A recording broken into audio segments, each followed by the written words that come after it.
to get to the wheel of the BMW number 9. And another nice luxury car, but different configuration to the BMW M3 with this Volvo 850 T5. The turbo, 5-cylinder, and Jan Lammer's Chris really shows how to get round but keep out of the way in a slower car in a field of big hotties.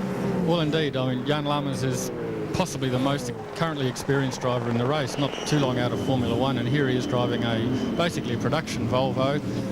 Certainly, the walnut dash looks well, doesn't it? Well, indeed, I'd say he's having a very quiet Sunday afternoon drive out there, but as you say, his experience does allow him to do the right thing, because there's a lot of fast cars coming up behind him regularly, and here we see Mark Scaife just powering past. That's the speed differential he's having to deal with, so, you know, he's probably spending the day keeping at least one of his eyes on the mirrors. On the road, that Volvo is a quick car. I mean, it really does get up and go quickly, and look at the way those racing cars are tearing by. Well, indeed, I mean, it does show you the size of the cars, you know, the V8 engines. There goes another. I mean, that's 4 cars that passed him in one straight. So, you know, he's probably driving that Volvo just as fast as it's possible to drive it, but you have to stand there and spend some time looking at what's coming up behind you. 22nd place at the moment, so about 4th or 5th in the production car class, but certainly the biggest, the tallest, the most roomy, and probably the most comfortable of all the cars there in production car terms.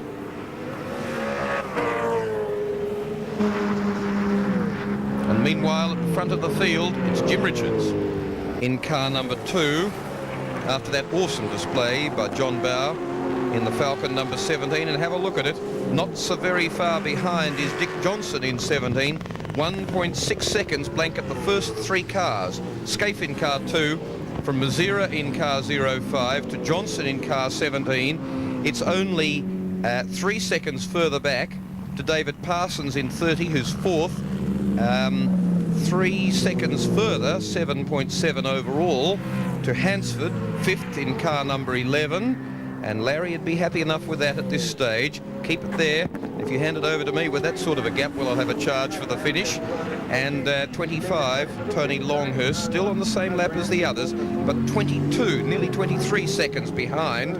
So the battle really between those top 5, with the Longhurst-O'Brien car doing 16.2s at the moment, where the others are still doing 14s and 15s, as you see here on the board as it goes through in order.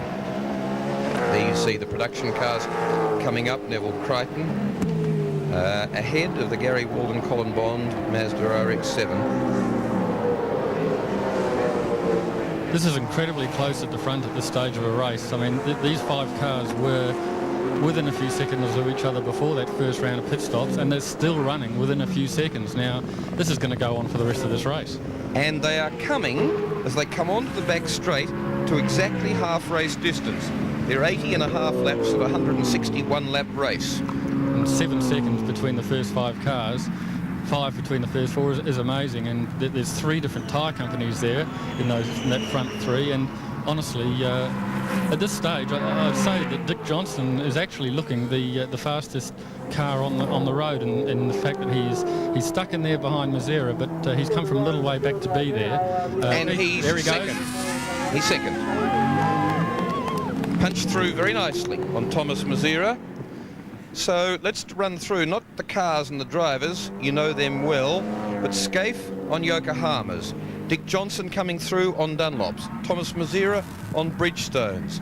Bridgestones also for David Parsons in the Peter Jackson team car number 30, Dunlops for the Greg Hansford Larry Perkins combo, car number 11, and then in car 25 the Charlie O'Brien driven car at the moment of Tony Longhurst. It's Yokohamas again. Yes, indeed, and it was interesting that the Johnson team had a clear choice of 2 compounds for this race, and they actually went for the slightly slower one that they felt would just persevere and keep on doing the times. And, well, you'd have to say they'd made the right decision, wouldn't you? Going pretty well. I caught up with Larry on the night of a test for the Bathurst tyres at Malala. This was for Dunlops, and he and I think the Johnson team did the test for the day. And they were testing at that stage compound, not construction. They'd done construction earlier. They're having to sign off and to order them, and this was back in about July, and that was for Bathurst. He said, boy, I'm happy.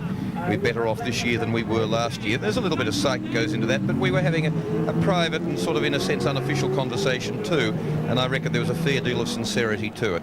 Well, that's true. That's where they actually tested this new compound. It's called an M9 compound, and both Dick and Greg Hansard further back are on this compound. They've both selected it for this race. You're correct. That's where the testing was done back at the Malalai touring car round, and well, clearly they've done it well.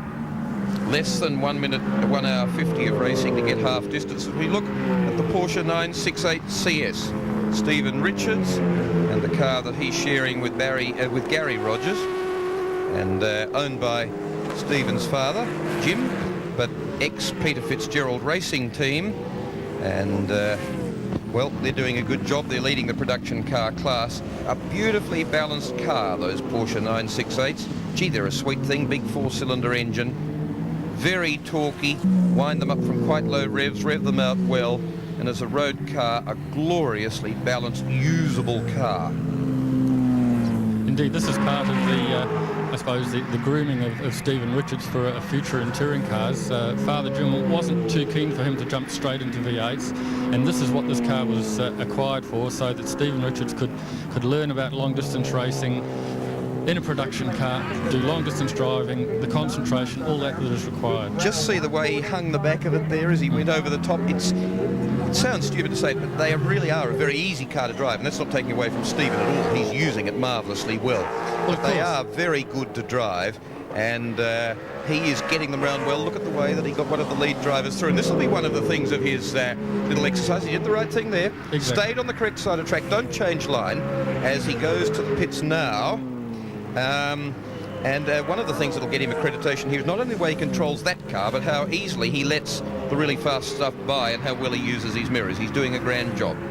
Indeed, He's 18th outright at the moment, still leading the BMW M3. That's 19th and second in the production class, and Gary Walden, Colin Bond, which is 20th. 11 laps down, the three of them on the race leaders. Stephen Richards out. And Gary Rogers getting into the car.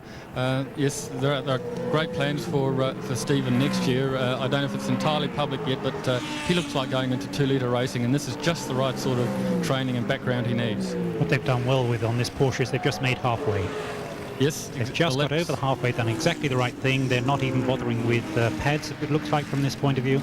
And Gary Rogers going in at the other end of the age scale from young Stephen will do a good regular job, and they're looking very strong. I wonder what happens when father, here in car number 2, comes by the Porsche.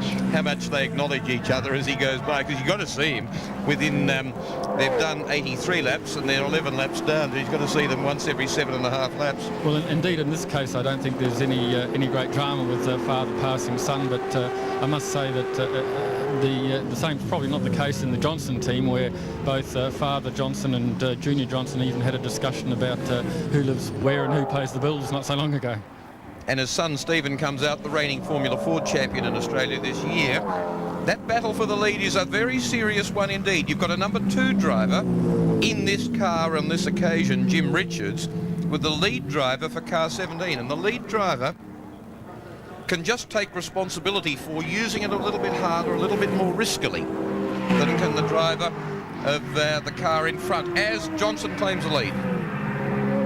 And I just thought that would happen, because Johnson, apart from the fact that things obviously quick and being very well used by both Johnson and Bow, I think he's just a little bit more determined, a little bit more committed at this stage than conservative Jim. I agree.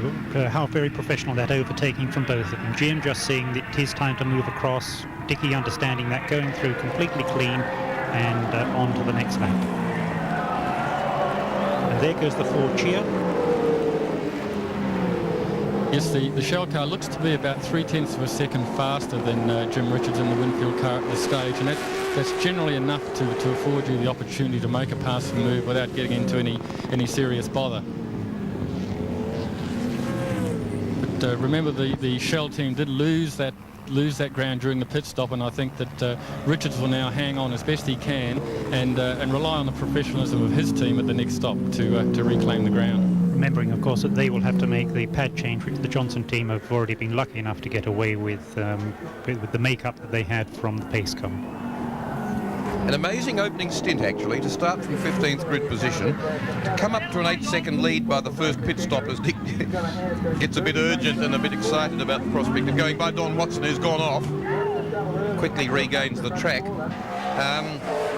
Then to drop back as far as they did on what was a bit of a fluffed pit stop, and then suddenly with the pace car to get pulled back into it and to regain the lead. The race so far has fallen their way. Not just fallen their way, they've earned it as well, but they've also had some good fortune. It's interesting watching the Mazzero-driven 05 car coming up again onto Jimmy Richards, and I think it won't be too long now before we get another change from second to third.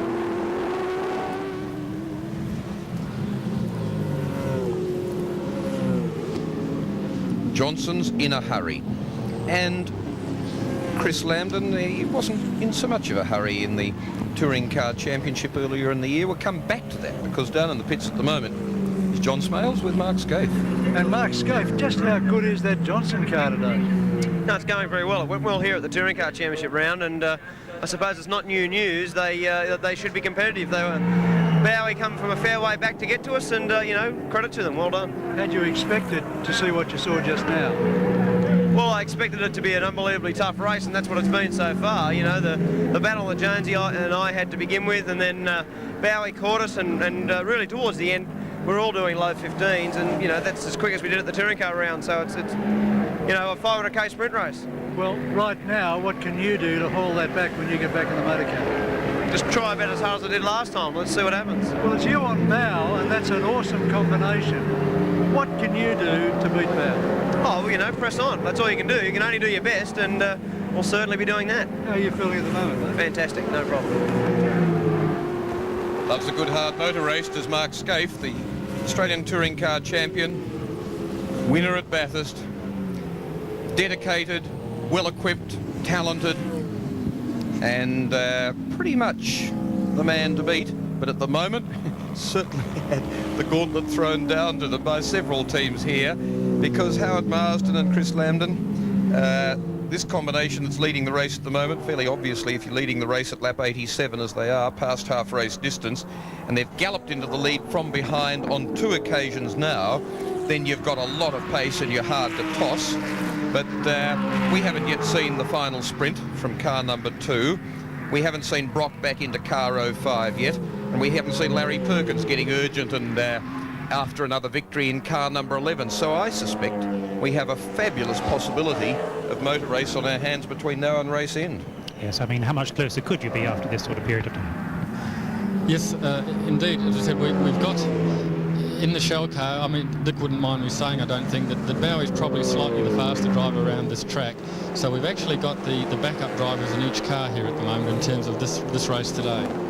I saw Dick Johnson last night as we went back into the city, and he was practicing some of his traffic technique, and I don't say that rudely or in any way he was breaking the law, but he was getting along very efficiently in a Lexus of all things. And he and John Bow and young Johnson Stephen and a couple of others, all looking very comfortably ensconced indeed. And in fact, I got a bit of a break on them at one stage in traffic, and I thought, oh, and they got caught by some lights. And then blow me down, we got to St Kilda Road, and there they were in front of me. Now, I don't know what they did, because I'm sure they didn't come by, not on the road that I was on, but somehow Johnson was working on the problem.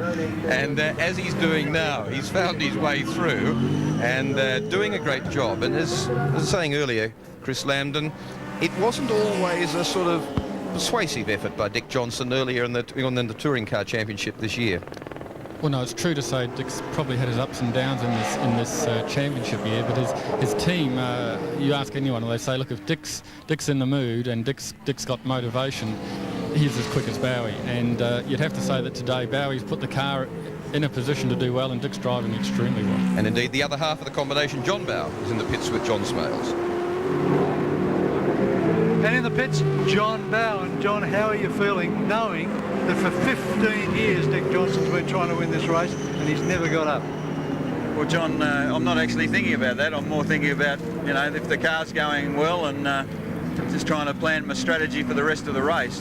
The car is without doubt the best racing touring car I've ever driven. It was just so good in the early stages of the race, and obviously it's still good, so it's a credit to the guys from Dick Johnson Racing. They've done an amazing job.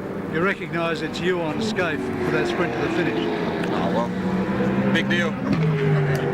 Where do you reckon him? Where's Scaife got the advantage? Where have you got the advantage? I don't know. I mean, there's not much in the cars at all, any of them. Our car was particularly good under brakes, and our Dunlop tyres were just amazingly good. I did a 14.4 on lap 47 of my stint, which is just incredible. So, I mean, I just have to give credit to Dunlop as well. What's Dick telling you at the moment from the car? Well, the radio went down on about lap 10, so we can't converse, unfortunately.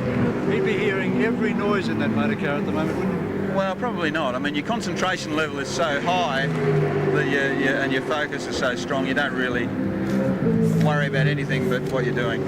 John Bowe, best of luck for the next 80 laps. Thanks, mate.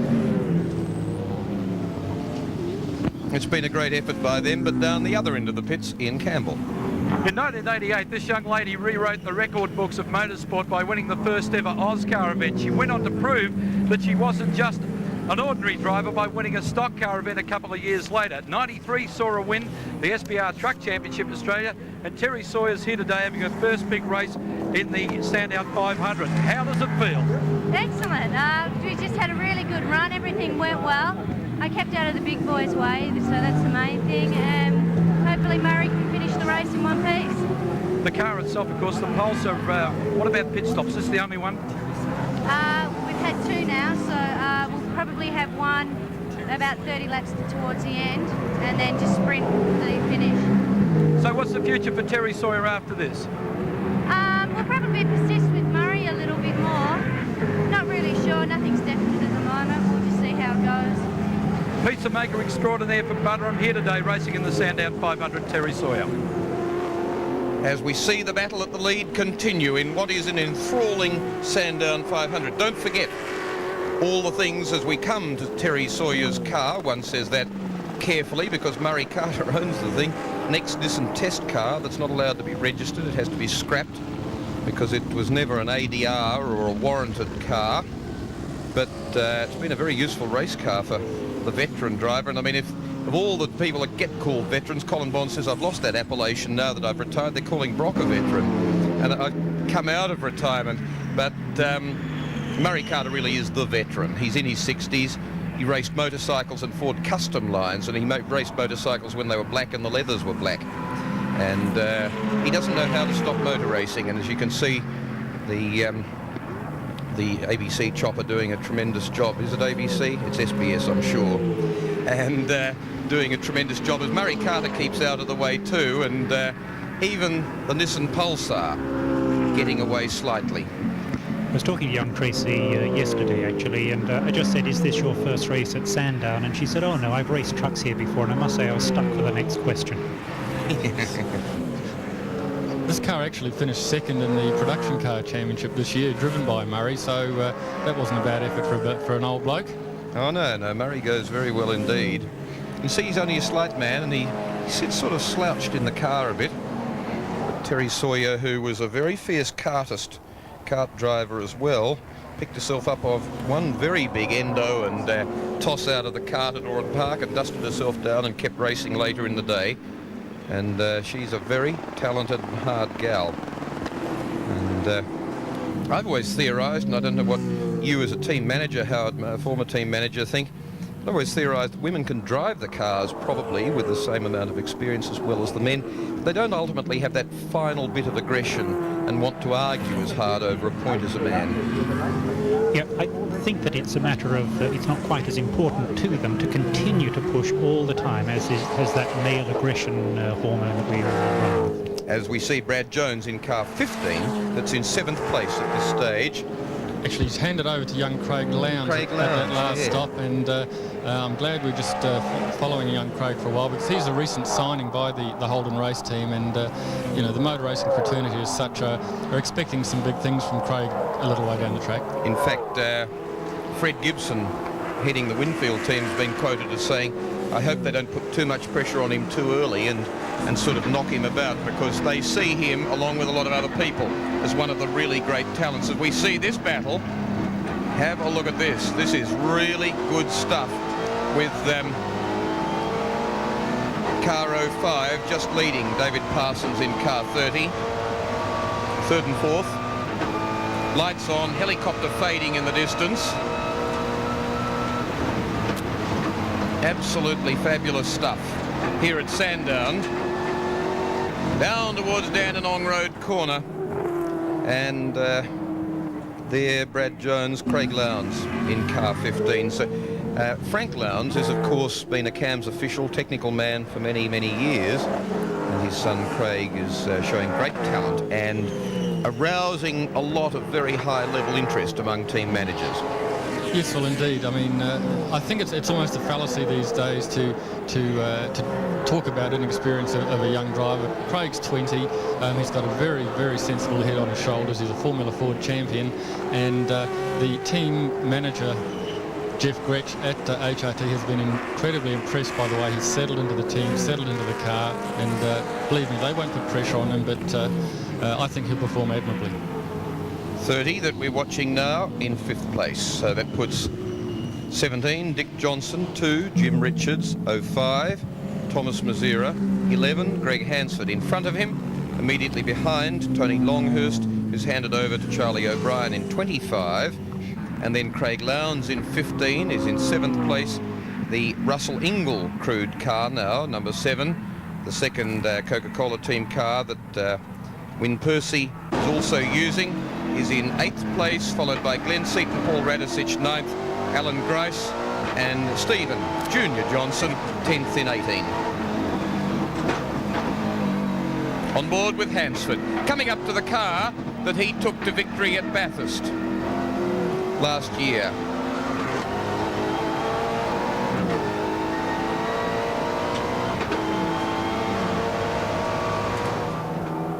Great stuff. And the Mazda RX-7 that is now second in the production car class. Everything's changed.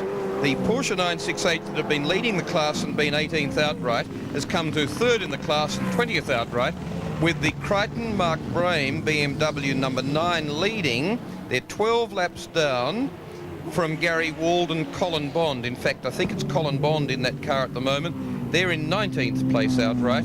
And one of the great talents and most experienced drivers in Australian motorsport, Colin Bond, like Win Percy, decided to retire, and then team managers looking around for real talent, for people to look after a car, not to abuse it, to drive it well and to stay out of trouble, said, Colin, and this was Fred Gibson in the Winfield team, come here. So at Bathurst, he'll be in one of the Winfield team cars with Fred Gibson, but at the moment he's in the Mazda driving with Gary Walden, and in both cases doing an outstanding job. Colin, in all truth, had let himself down a little bit in recent times trying to manage and prepare and run a team, and doing it in the 2-litre class, and often running into problems, doing it too many jobs and on too small a budget. But as a driver, he's an enormous talent. He was one of the great Australian rally drivers, but also judged to be a very, very good one on world standards. One of the top rally drivers in the world, Rano Altonen, said you should go overseas. And he's been an Australian touring car champion. He's won Bathurst. He's won in Motorcarnas. He's driven single-seaters up to Formula 5000, and his first drive in the wet at Warwick Farm, not quite 100 years ago, but it seems a long time ago. In the wet, he just handled it like an experienced maestro, which he wasn't at the time. And in fact, I remember him in single-seaters in his early days of motor racing in Lynx Peugeot Supercharged. So he's really, like a lot of these drivers, aspire to do the thing in single-seaters, found it pays in touring cars, and that's where he's done a lot of his work in recent times. But a great talent and a very heady driver indeed. Mark Brame hooked up with him in the BMW and followed him round for a few laps. I said, you're probably too young to remember that Colin Bond is so good, as we see what was one of those BP Visco Mazda team cars, but it's now a Falcon Tyres car, with a little bit of trouble. And blowing some smoke suggests that car 61, Keith Carling and Kevin Burton's Mazda RX-7, I think might have not so much tyre problem as engine problem. I think it might be turbo problem. I'm not sure about that. There's not enough smoke, having sort of had some experience Yes, that's of true. blown turbos. It seems to be coming from the right and rear of the car. Wouldn't like to make a guess at this stage. So perhaps it is tyre. Did you ever keep count, Howard, of how many turbos you changed in the Nissan Bluebirds? No, we didn't. In fact, I was just quoted on one occasion by saying that not necessarily where there's smoke is there a Nissan Bluebird, but that was a long time ago. Dick Johnson used to call them hair dryers derogatively when he was running Ford Sierras, as he forcefully puts his nose in there, makes it very clear to the other driver, I'm here, boy, and you've got no chance. And that's the way to do it too. There's two obligations on drivers. One's to get in there, but also to make your intention very clear. Have a look at the current placings. Falcon EB leads from Commodore VP. Remember, they'll be replaced by the current model cars, Commodore VR and Falcon EF, by the start of next season, next February. So you'll see them only here, then at Bathurst, then at the Australian Grand Prix, yet to be confirmed. There's rounding out the top 12 with that Bob Jones and Greg Crick battle that Chris Lambden was talking about in the privateer area, then further of the privateers until you come down to the leading one in 18th place of the production cars. Neville Crichton, Mark Brame, the BMW M3 from the Mazda RX-7, the Porsche 968 CS. First, second and third in that class. Then the Keith Carling, Kevin Burton RX-7, the Falcon Tyres car, the Jan Lammers Volvo, Murray Carter's car, and then the Mazda 626 of Danny Bogut and Ian Sawtell. And at the other end of the field, Dick Johnson in 17, leading by 3 1/4 seconds in this Sandown 598 laps completed in a lap with 63 to run. In a race with 63 to run. It's interesting, the first three cars, in fact, the Johnson car, the Scaife car and the 05 Brock car, are still running in the very low 1:15s, and they're starting to move away a little bit from the next grouping of Perkins, Jones and the Longhurst vehicles, who are circulating in the 16. So a bit of a break coming on the first three cars. And of course, we're now really only about 10 laps from when the second round of pit stops is going to spell out how this race ends. Indeed, that will be the start of the final phase of the race as we look at 8th place and 9th place. This is Paul Radicic. We saw him arguing very hard a little while ago. And in fact, no, I'm thinking of Russell Ingall there, but Radicic is in Glenn Seaton's car number 1 and he's hot on the heels. Both of these cars 2 laps down, Win Percy Russell Ingall in car number 7. It was the car 7 that was handing out all the aggravation, and the very forceful driving from Russell Ingall there on the right. The British driver Win Percy on the left. He was the man that got upside down in a Jaguar at Le Mans in one of the all-time frightening motor race crashes. I don't know what speed he was doing when the roof was on the ground, but he said he could feel it being ground away and his helmet got banged about, and it was a fearful crash. And his boss Tom Walkinshaw said, I don't want you to get into cars like that again, as coming down the inside nearly was Radicic. And again, remember, these two guys make their living in Europe, and that means they race so much more often. They come up against so many more people with good equipment and with lots of experience and dreams of getting to the top in world racing. Radicic, the New Zealander there on the right, in the car at the moment, who came out on top of the world's touring car best at Monza last year. Hasn't had such a good year in the Ford Mondeo this year, but a tremendously fast and impressive driver, fast enough to impress Formula One teams to give him a tryout fairly soon, and arguing at the moment with Russell Ingall, the Australian that makes his living over there in single-seaters. Radicic has run single-seaters.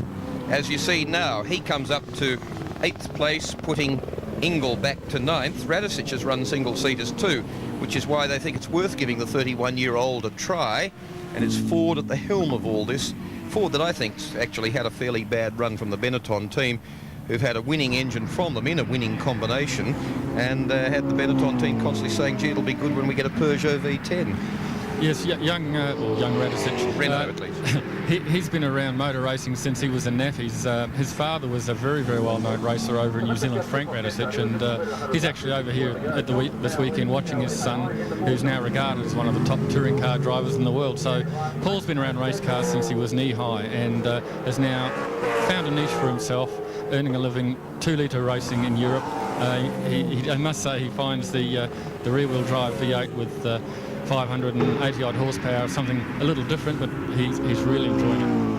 Yes, it's good stuff. And yes, just to clarify that, there's the Peugeot V10, of course, in the back of the McLarens, but the winning V10 at this stage, with in fact quite a lot more races and years of development behind it, is the Renault V10 that's in the Williams, but also, of course, going into the Benetton for next year. And as I say, I think Ford's had a bad run out of that. It was a newly developed engine for this year, and kicking curbs is very much in fashion here with Radicic, and they live on curbs in Britain, don't they, Howard Marsden? It's about the only way they can actually hook the front end of the front-wheel drive cars in the UK. They're actually trying to get them over the edge to hook the front end, to get the understeer out of the car and unsettle the back end to make it slide. So he's learnt that one well, and he's handling it well under these conditions. One of the other different things is not only the 580 plus horsepower and rear-wheel drive of this car, by comparison with the much less horsepower in the front-wheel drive of the sort of car he drives in Europe, but is the very much softer, more compliant springing that he gets in these. Funny to say that these are soft because they're pretty stiff by comparison with any normal sort of car, but the British 2-litre touring cars, Howard Marsden, are sprung like rocks. Yes, they are, and they don't have any power steering, they don't have any wheel movement on the front of the car, and they are the nearest thing you're going to get to a go-kart. And now this is the Greg Crick Tony Scott car, with Tony Scott doing his stint at the wheel. They are running 10th, 11th, 12th at the moment, still in this dice with the Bob Jones car, which is just a little way up the road in front of them. As I said, these guys have slogged it out all year, these two teams, in the privateer section of Australian touring car racing. This is actually a brand new car. They up until now they raced what was Peter Brock's 05 car from last year, which they'd purchased, but Greg Crick's people down in Tasmania just completed this brand new car, first time out this weekend. A couple of teething problems on Friday, which meant they didn't actually seriously get on the track until Saturday, and here they are fighting out again with their nemesis Bob Jones. Greg Crick, Sports Sedan champion, and also Targa Tasmania specialist in the state in which he lives, and running a Honda NSX, which I suppose is pretty appropriate for a Honda dealer from Launceston. The race now is at 103 laps. It goes through to 161 laps, which means they've got some 57 laps to do. They've got to bring that 57 down to at least a 55 lap margin, so they can come in to make their final stop and get enough fuel to get through without having to stop again at all in the race meeting. John Bauer was talking and delighted with the fact that on lap 47 he was able to do a 14.4. Dick Johnson on lap 103 has done a 15.7. So he's about the same distance, a tad further on in his stint. And but the car older, everything just probably getting a little bit more worn, as in the pits now is car number 18 from 10th place. Stephen Johnson in to hand over, as they did in the first stint, coming in before the team's lead car, and indeed the race leader at this stage, 17, to hand back over to the Honourable Queensland MP, Mr. Alan Grice. And a smart move this. They get their second car in and out of the way before there'll be a tremendous rush within about 3 laps now of all the lead cars coming in. So this one's settled out. Team can then get themselves fully organised to have a really good stop for Dickie when he comes in on this occasion. Remembering, Dickie's car changed pads last time. He doesn't have to stop for brake pads, whereas many of the other cars will have to on this occasion. If anything, I'd say the disappointing aspect about this race has probably been the pace of car 18. I think Dick and John Bowe would like to see their backup car doing better than 10th place at 2 laps down. But that's often the way it is. In fact, Larry Perkins says running a second car is just a nuisance. Yes, I did refer earlier to the fact that the Shell team did have a choice of 2 Dunlop compounds. They actually opted to test the other compound on this second car. So there is that differential between the 2 cars, and it may explain the fact that the car's running that little bit slower than the lead car.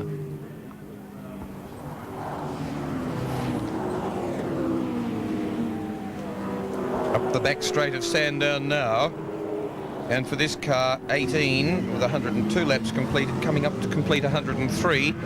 By comparison with car number 30, 5th place outright, 18.75 seconds behind the race leader, and 104 laps completed on their 105th. So a really interesting motor race in hand here, with less than 20 seconds over the top 5, about to go into the third and final bracket of the race. And car 18 now back in the hands of the tough, nuggety Alan Grice. Take no nonsense, take as many prisoners as you can find in car number 18. Loves his motor racing, no longer with a regular drive, but always has served it up to people, and like many of the other drivers in this field, a winner in the pinnacle of Australian motor racing at Bathurst, and a very fast, hard driver indeed. How'd you like to be on any of the crews of these front 3 cars that are not far off making their stop? There's 4 seconds between them, and would you like to be the guy that drops the wheel nut now?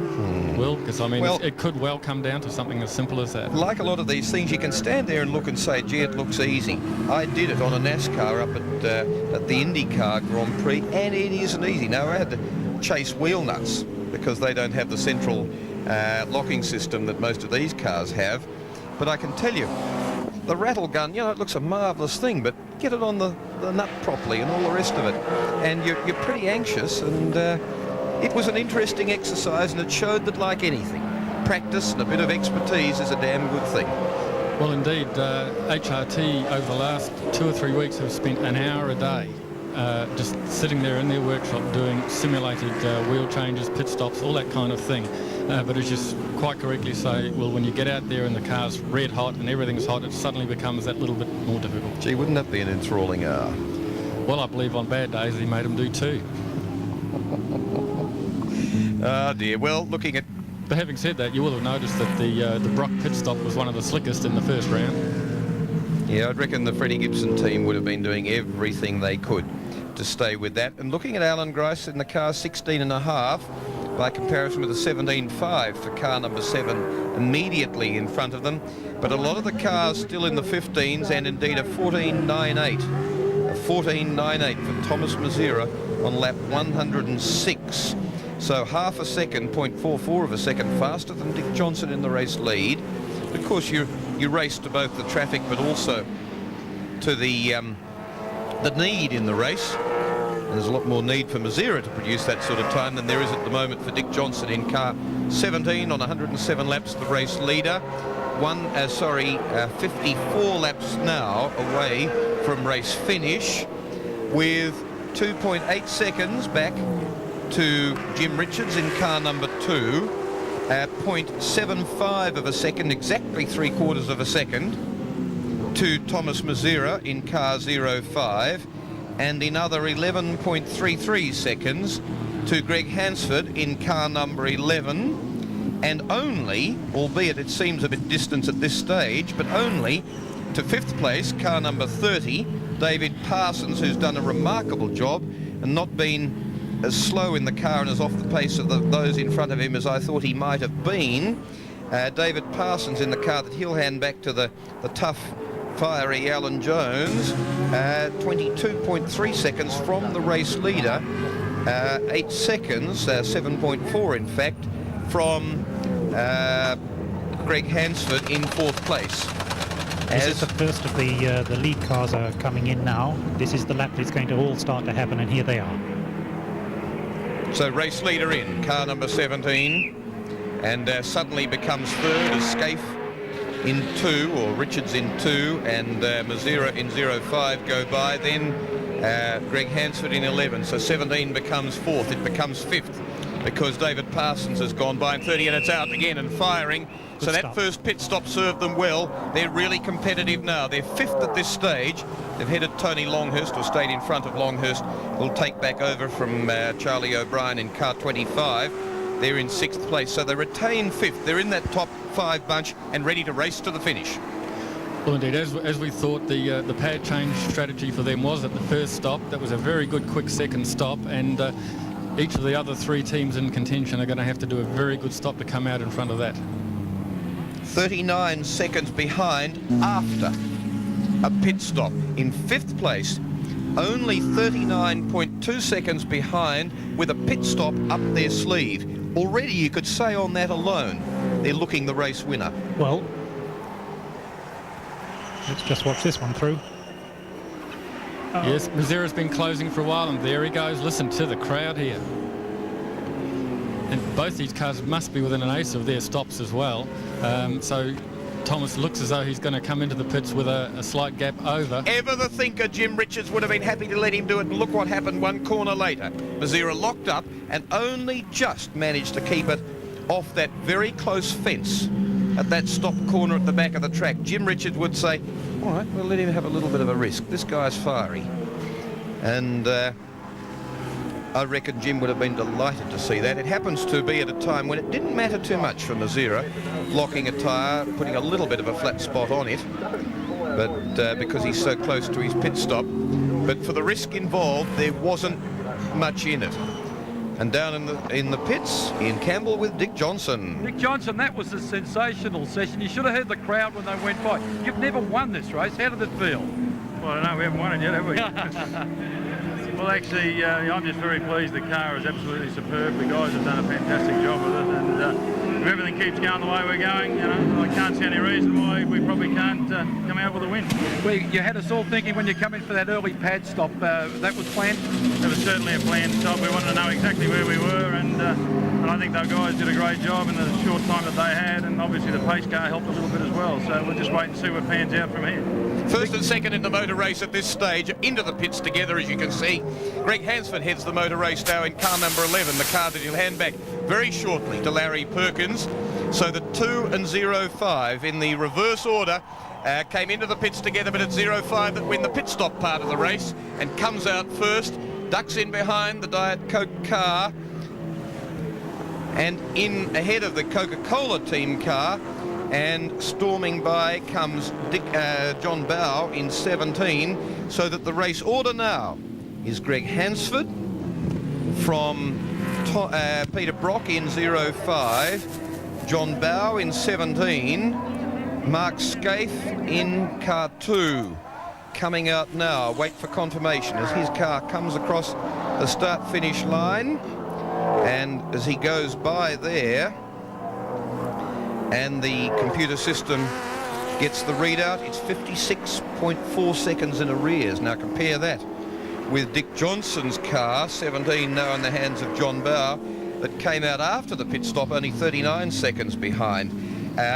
They're 56 seconds behind. But what about Brock's stop there, the HRT? That must have been an enormously quick stop, because Brock's actually out in front of the Shell car, literally only 10 or 20 yards, but he's in front. What is fascinating is they seem to have called the move of the race so far. They haven't changed brake pads. They're going to go the whole race meeting without a brake pad change. The race leader now, Greg Hansford, in car 11, handing over to Larry Perkins, helping him get buckled up and tight. They're fueling the car. Larry's a bit impatient, but saying, I'll look after it, everything's sweet.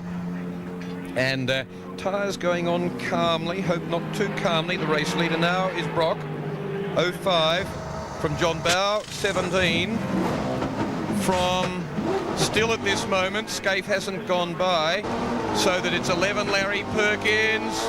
Where is Scaife in the red car, number 2? Larry Perkins, now you'll see the boy perform. And across the start-finishing line, and there is car 2 behind him in 4th place. So let's recap the race situation. 111 laps have been completed by the top 5. The race is being led by Peter Brock in car 05 by 1 1/4 seconds from John Bow in car 17. Watch that battle develop. 32.4 seconds to Larry Perkins in car 11. He's racing and trying to haul them back in absolutely from now. It's just a fraction of a second back to Mark Scaife in car 2, and then 53 seconds from the race leader is car 30 as Scaife has gone through on Larry. Is car 30 in the hands of Alan Jones. But look at Scaife in a rush. Look out. Thomas Mazira, at least Peter Brock in car 05, and John Bow in car 17. And to me, one of the most telling remarks of what it takes to be a motor racing driver was John Bow's comment when said, well, you'll be in the last stint against Mark Scaife. And he said, yeah, well, so what? Where's the big deal? I love an argument. Well, that race is over. The Winfield team had to do a pad change then. It cost them The Shell team got out quickly and has just gone inside Brock to take the lead. Bauer's now in front, 10 yards in front, and really these are the two in the race from here. But the other interesting thing now is that there's a 32-second gap between Scaife and Johnson, and we've got some 50 laps to go. So he's got to make just under half a second a lap to get himself back into the race. This is really going to be well worth watching. Isn't it ever? Boy, this is a motor race. And as Howard correctly pointed out, both the HRT stops were very, very quick, which signifies that they didn't do a brake pad change. Now, this could well be a fairly major tactical gamble. They can't possibly have tested this, and I think they've taken a major gamble to try and win this race. What a different sort of Sandown to other ones. The other ones have been littered by the odd driver error and mechanical problems. We've seen a couple of minor driver errors here, but basically everybody's kept going and firing and racing all the way. And that's why this formula is really starting to work now, because these people are fully experienced on these cars. The cars are not overstressed. They're all in there. They've all done exactly what they'd said, which is to race so far.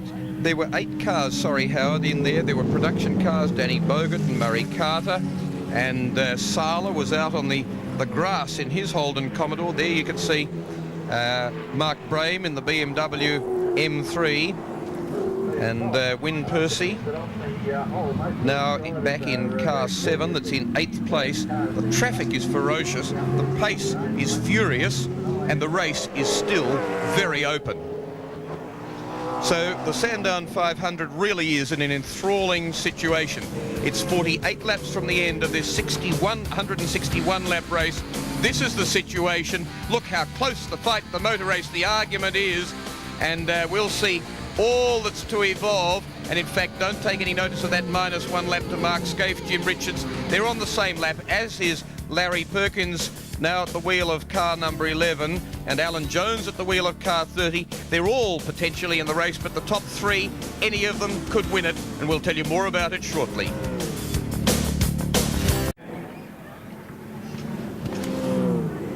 So back at Sandown, this is what happened some 2 hours and 35 minutes ago. The race start for the Sandown 500, first held in 1964. And one of the early cars and the opening lap literally to run into problems was the second Holden Racing Team car. Then Larry Perkins had done a wonderful stint early on and handed over to Greg Hansford.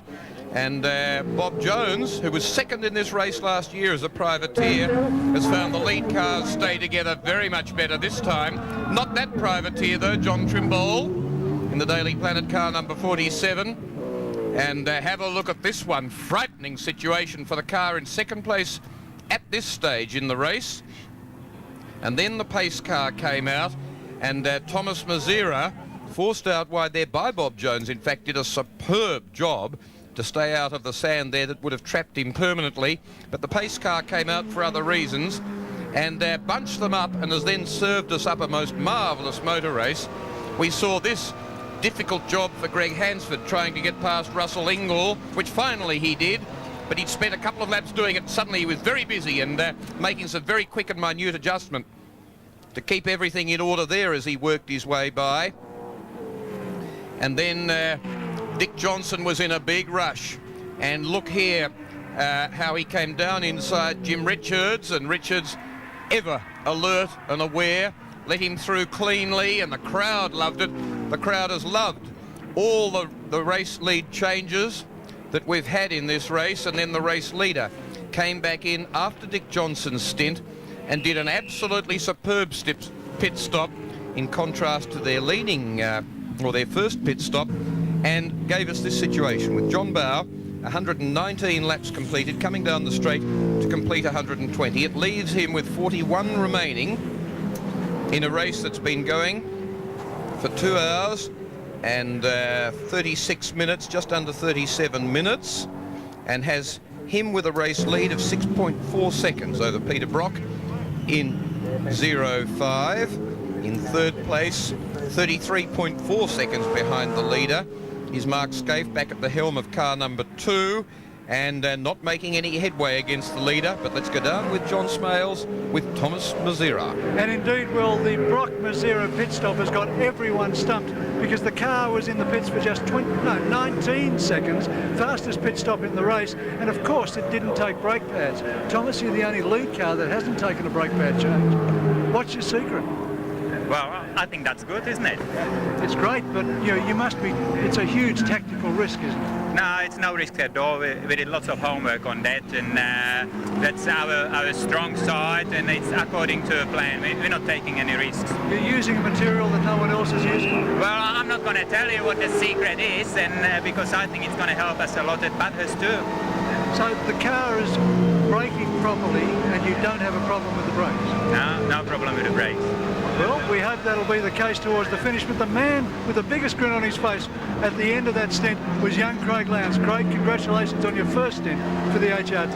Thank you very much. How did it feel during the race itself? They just told me to take my time. I sort of got into a rhythm, and the car felt really good. It was very consistent. I had a few little moments there that I got back on track, and it was going very well.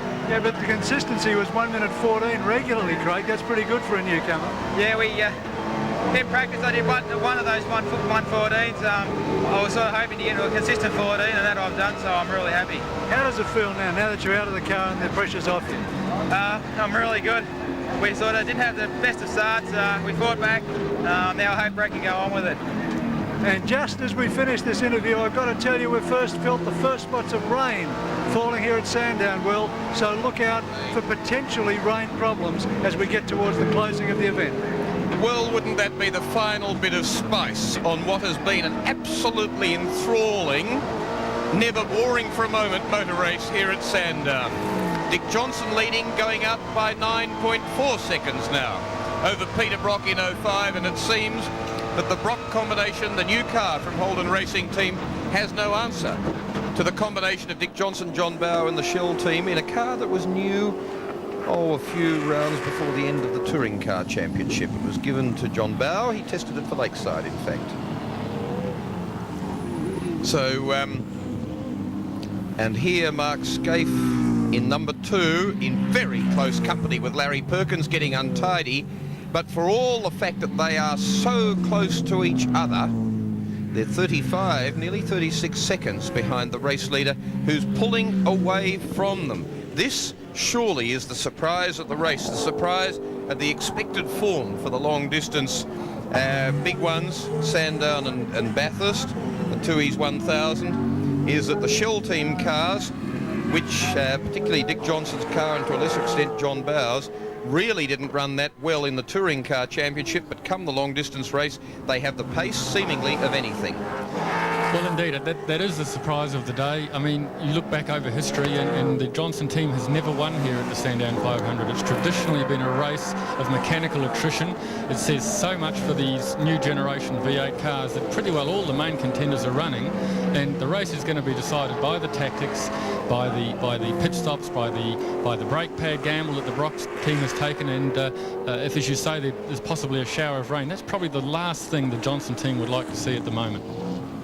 Seeing there in 16th place the Ayuya car, car number 44. But just to recap that Dick Johnson information, he's had pole position here 5 times, but never managed to win the race. His best second 13 years ago, 1981. He was headed for a win seemingly in 1989. Remember this as you watch the race unfold too. He's only 15 laps from the end of that, and he commanded that race. He had 2 pit stops then and finished the race in 5th place. Here's the Glenn Seaton car out of sync, up to 7th place. Now this car was down in 28th at one stage, and they're back up to 7th. We watched them, they were 2 laps down. They're still, in fact, 2 laps down, so they haven't made the time on them, but they've picked up placings as others have gone out.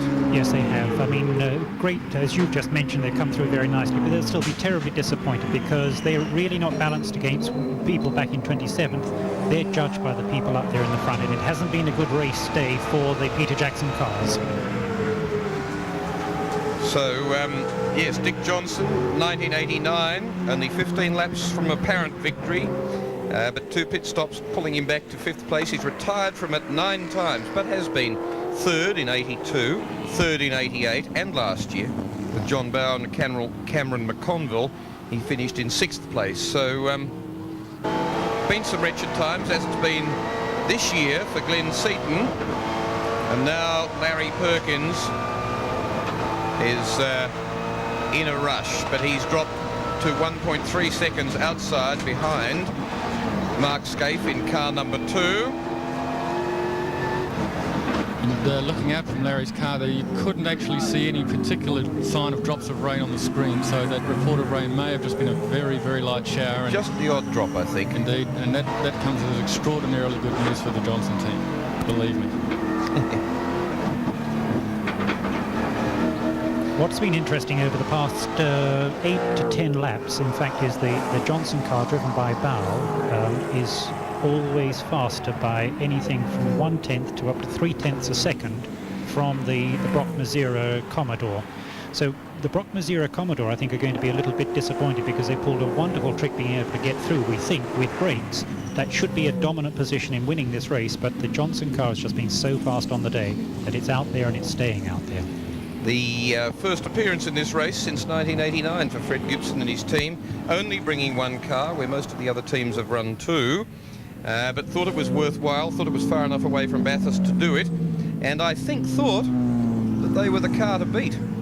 And in fact, car number 2 is fallen from about 33-34 seconds out to 36.9 from the race leader, is in 3rd place, is just barely shaking a little bit of a buffer back to Larry Perkins here in 4th in car 11, but certainly not getting anywhere usefully close to the leader, because not only is he not pulling the time in, but of course he's losing laps in so doing, so that he's now 36 laps from the end and he's 36 seconds behind. From needing about half a second a lap, he now needs a second, and it ain't there. He can't do it.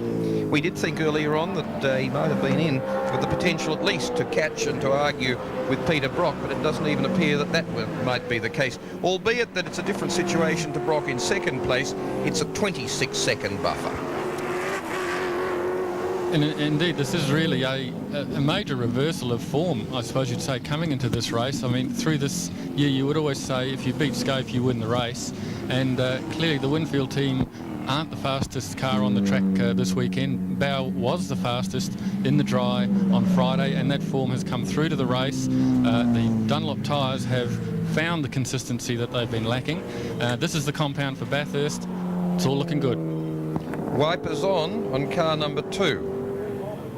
And if indeed that's the case, then what we thought was the 3rd and final part of the race will become, this will be the 3rd, but it won't be the final. There'll be a 4th, and if there's enough rain, it'll be a pit stop and break into a wet weather tyre battle, as well as another pit stop race. Well, indeed, if it does rain hard and the lead cars have to stop, you would have to say it was a concern to the Shell team, because the Yokohama wet, which Scaife will fit, is generally seen as being the wet tyre, and this would give him and Brock on a Bridgestone wet, which is also seen as being a good wet weather tyre, some sort of a show. The amount of rain that there is out there at the moment, however, the slick tyres they're on at the moment are very warm. There's full temperature in them. The track is not that cold, and in fact they'll stay out a long time on these slick tyres at this stage. I don't think there's going to be enough rain, and I don't think anybody will be gutsy enough with some 35 laps to go in the race to pull unless they have to. Oh no, it's not wet weather tyre situation yet.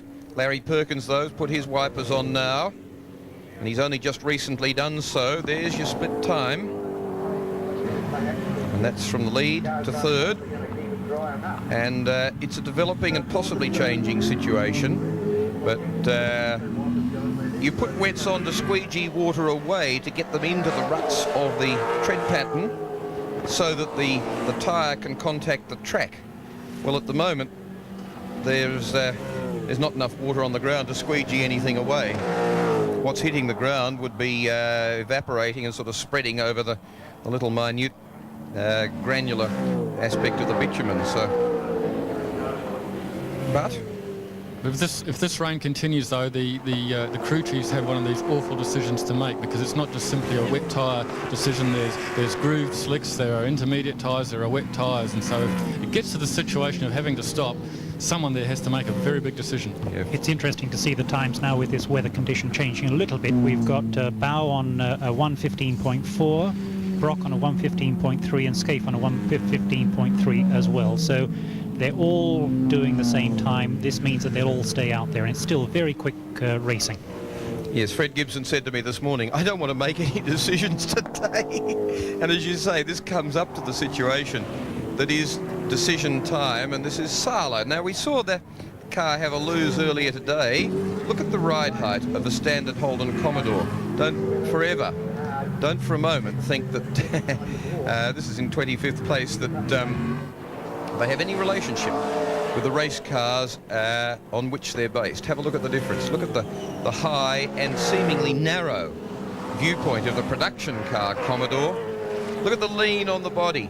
It's going a fraction of the pace of the Falcon behind. You know, they started off in the same factory, well, similar factories, Ford and Holden, similar sort of cars, similar sort of $30,000 price. But by the time the race teams finished with them, they had 260 km/h special built road rockets that cost something around 100 and, well, I don't know, depends who builds them, 160,000, something like that. And they've got so many special bits on them, and they're so beautifully made, as you look at them, you could be looking at an aircraft. And indeed, they go faster than some aircraft. Indeed, and the technology comes straight from the highest levels of aircraft technology too. So, Sala and Swain paddling around there in their production Commodore that's well out of the production car battle, that's still being led by the BMW M3. It's still in 17th place from Gary Walden, Colin Bond in car 70, the Mazda that's in 18th place, second in that class, and Stephen Richards in the Porsche. It's in 19th. They've only picked up one place. Now, in any other year, they probably could have got into the top 10, somewhere thereabouts. They've struck the year where just about all the quick things have kept going, which means for the quick things as well, they've seen more of the production slower cars to lap than ever they wanted to dream about. As we said earlier, this is part of the maturity of this particular set of regulations. The teams have gone through a very steep learning curve, and you look at the finishing rate this year compared to last year and the year before, and suddenly we've got the sort of racing that Australia deserves. Minus 16 laps for the Crichton Mark Brame BMW M3 for down 17 to Walden and Colin Bond in the Mazda. Now, Alan Horsley would be disappointed for that. It's one of the first times that they haven't been, as we have a look at 13th place at this stage, Lester Smurden and Cameron McConville. McConville was in Dick Johnson's team last year. Anderson Consulting, of all unlikely companies, to and have a look at car 05, and then we'll show you how it happened. Now, this car's in second place at the moment, but quite obviously is headed to the pits at the end of this in about 2.5 kilometres time. The front end of it's copped a hell of a whack, and here's how it happened.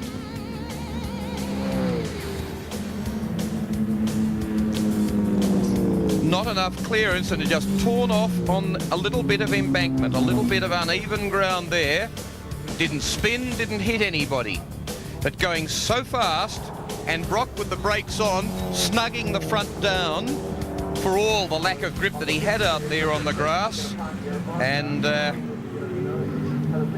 not quite what we expect or very often see from Peter Brock. Correct, and he was locked up as he came into our screen. First of all, he was locked up. He was in too quickly, had a couple of lifts of the tyre, of the brakes back onto it, and it was just too fast. And here he is today with a lot of trouble, and it'll be interesting to see how much time this takes off him. He didn't go into the pits, so it wasn't 2.5 kilometres away for heading from the pits. He wants to show it to the Sandown grandstand, and the fans there quite incredulous, standing up. Peter, what's happened? You just have to hope that he hasn't damaged an oil cooler there. I'm not quite sure where they're situated on this brand new HRT car, but that's the serious concern. If that's okay, if his oil pressure's okay, he can conceivably keep going as long as it doesn't fall off in an inconvenient place. 30 laps from the end. And will the officials allow him to continue with this, and is it dangerous? He may yet get a black flag and have to come in and tear it off and go back out again. Well, one of the things he's done too is let the crew have a look at it, because he doesn't know how much damage has been done. He doesn't know how close to the ground it is. It's much clearer to us, the damage and the danger, than it is to Brock. But frankly, I think he'll have to do something about it. I don't think there's 30 safe laps left in that car, or the front end of that car at the moment. It'd be quite a quick stop, but it's got to be 30 seconds lost at least, which means Scaife, Richards up into second place. Could be a very close business. In fact, it'd probably see them there and Brock go back to third at least. But would car 30, Alan Jones, David Parsons, and there it is. There's the black flag. Plus, he's actually losing 1.5 seconds a lap anyway in driving the car like this, so it was a wise thing. He has to come in. Remembering what happened to Michael Schumacher when he didn't obey a black flag, I'd say Peter Brock would be well advised to get to the pits next lap. Brock will stop for sure, but I think his biggest problem could be the team, because they're so proud of this shiny new car that there was a sort of dark thoughts as what might happen to the first person to put a scratch on it, and I think Pete's done a little more than scratch it. Well, it was talked of, you know, Brock with this extra 100,000 for Bathurst if he wins his 10th Bathurst, and indeed that's what he was trying to do today, to win his 10th Sandown. And there was talk of what will happen if Mazira damages Brock's chance to win $200,000 in total. Well, here's the man. Actually, both have made a little bit of a mistake. Both have had an off, but Brock's done the most damage. And when you think of it in that term, it's pretty damn good that they're punching, and they were only 14 seconds a lap or so ago, but they're now 17 odd away from the race lead as into the pits comes P. Brock. Did you see that back just up the road there? Brock was waving at the marshals. Oh, clearly, marshals do out on the racetrack tend to, particularly on slowdown laps, wave at you and clap and cheer, and they clearly sensed Brock was going to be in the pit shortly, where he is right now. So keeping a close time on this. The rest of the pit crew with very little to do. A little bit of fuel in, which is a wise cover. As you can see, the parking lamp turn signal is slightly damaged, but nothing more really to do than to fit the new front spoiler, the air dam, to the front of it, and they lift off pretty well. They transport the cars, put them into the trucks with those removed. The matter is whether the bodywork itself, the metal, is actually damaged, and whether the new part will fit to the old rearranged part. What's the alignment like? Here comes the magic tape. That's the answer.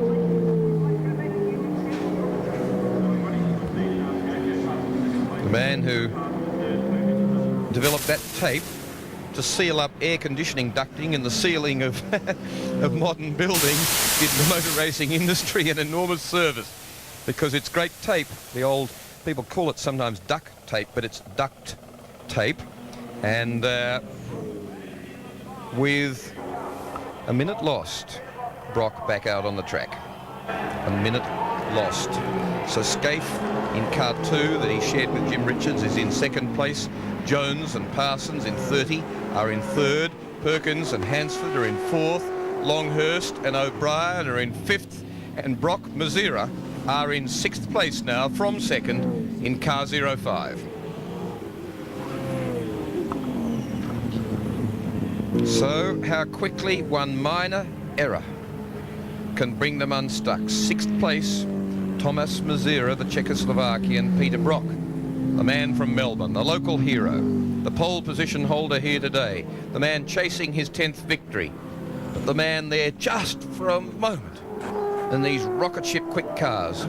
Just the very slightest error, yet he's still, I was going to say on top of the car, that's not quite the way to do it, but he's still confident and prepared to fling it around. Indeed, he's at the point now where there's no point in hanging about. You've got to have a go at it, but down in the pits is his team manager with John Smales. It's Jeff Gretsch, Will, and Jeff, what did the officials say to you that forced you to bring him in? We got the black flag because the damage to the front spoiler.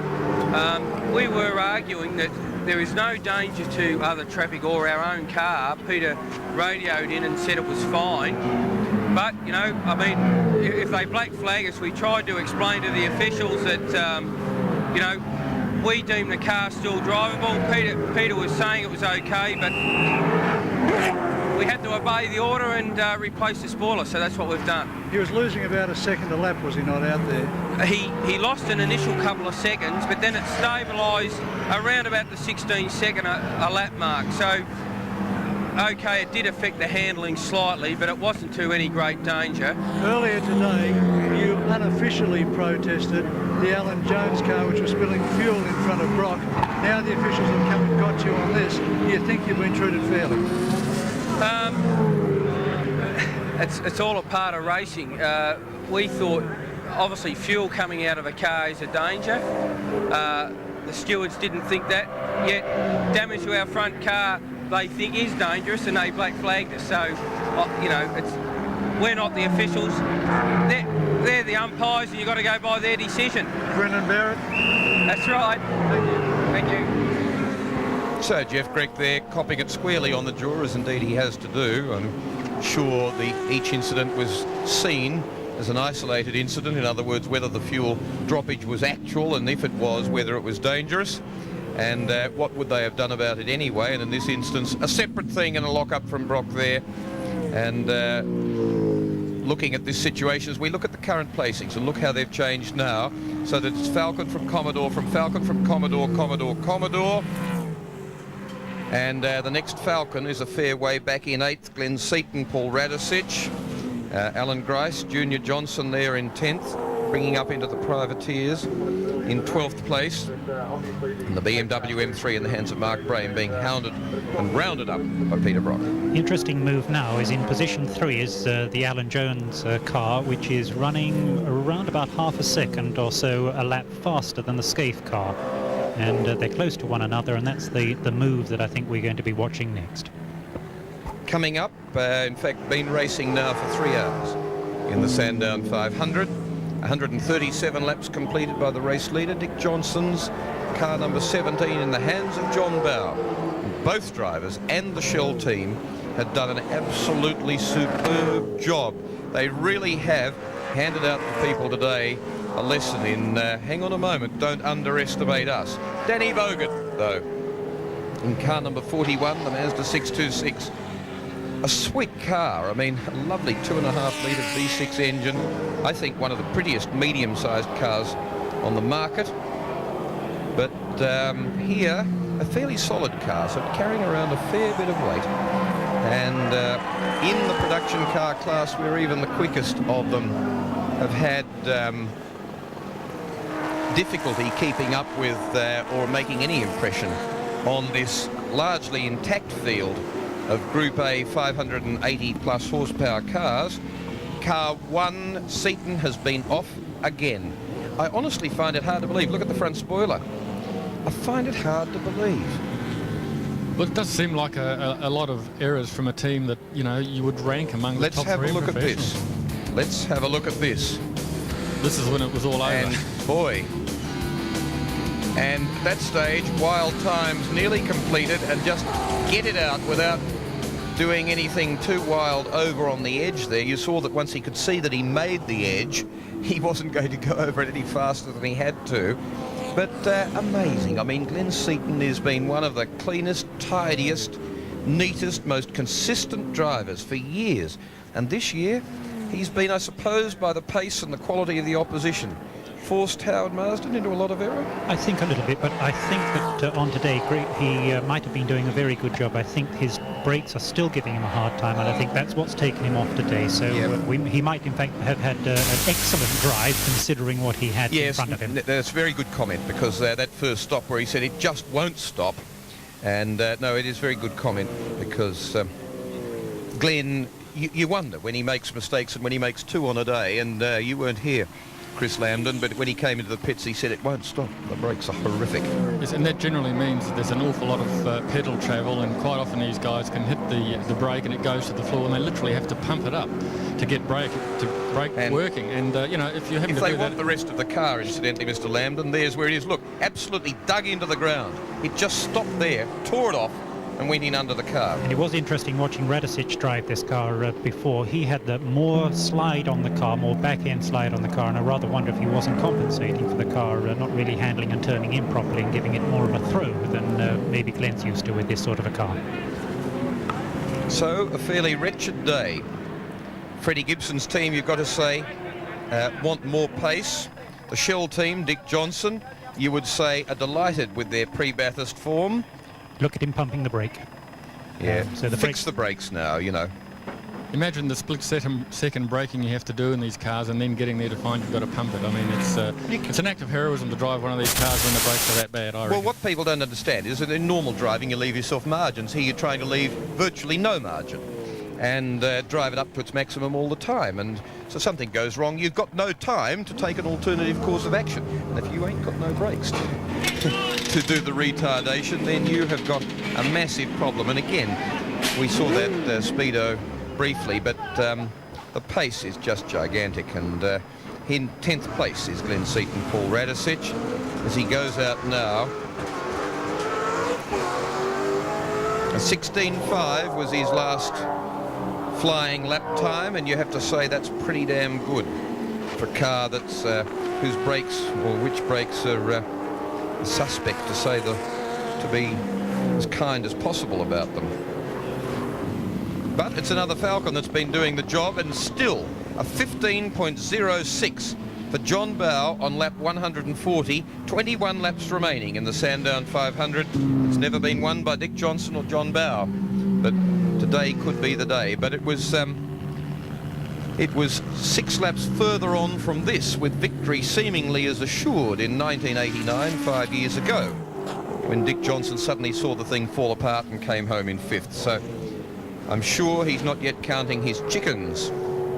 No, that was a turbo, would you believe, came loose on the Ford Sierra that year, and literally it was only laps from home.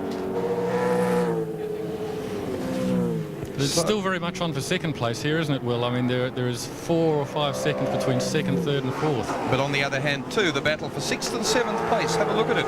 Mazira and Brock's car number 05 against Bradley Jones. And in car number 15 with him, Craig Lowndes. And they're in, as I said, 6th and 7th place respectively. Both 1 lap down on the race leader. So not much to resolve here, because have a look at the bloke who's in car 05 and who's in 6th place, 1 lap ahead, 1 position ahead of the other car. And if it ever gets down to a case of which of those two finishes in front, it'll be P. Brock in 05, not Lowndes and Bradley Jones in 15. Third place has just changed. Larry Perkins just sliced down the inside of Alan Jones going into the first corner. Clearly, a lot of action yet, Will. Indeed. So 40, about nearly 40 seconds behind the leading pair is that Larry Perkins and Alan Jones pairing, cars 11 and 30 respectively. Here we see them. Third place now, podium place at the moment for Larry Perkins. And unlike Dick Johnson, John Bowe, Perkins has won here in the past.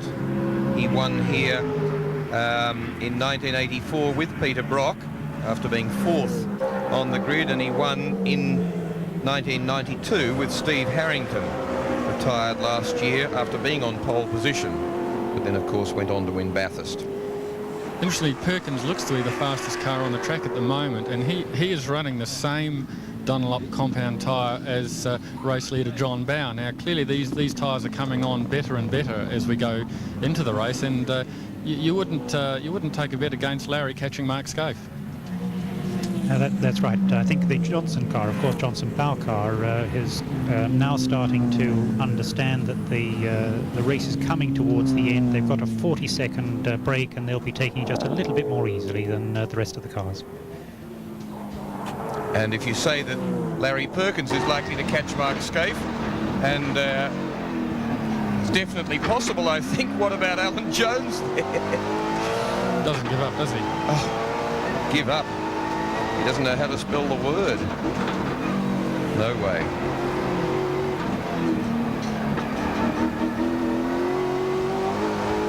I really find that a very exciting sound when you hear these cars and you really get in them and you get good audio and you can hear all that's going on. It really is fantastic.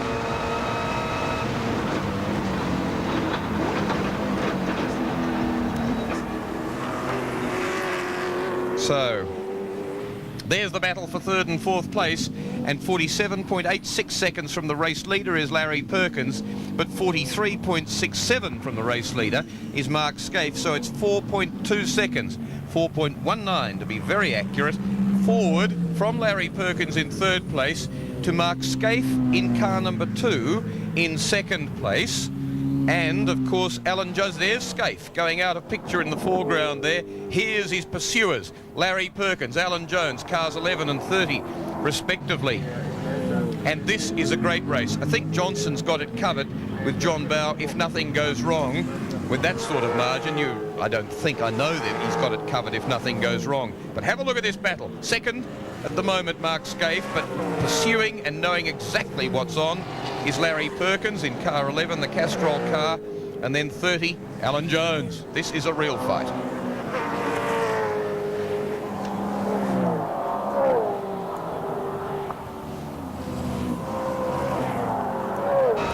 .97 across the finishing line, another .9 to Alan Jones, so 3.97, less than 4 seconds now forward from Larry Perkins in third place to Mark Scaife in second, and .91 of a second back to Alan Jones, so 4.9 seconds over the three cars arguing over second, third and fourth place in the Sandown 500. There's Larry Perkins, the lead man, Greg Hansford, the tall, blonde, Queensland type, very talented guy who's done a marvellous job for Larry Perkins.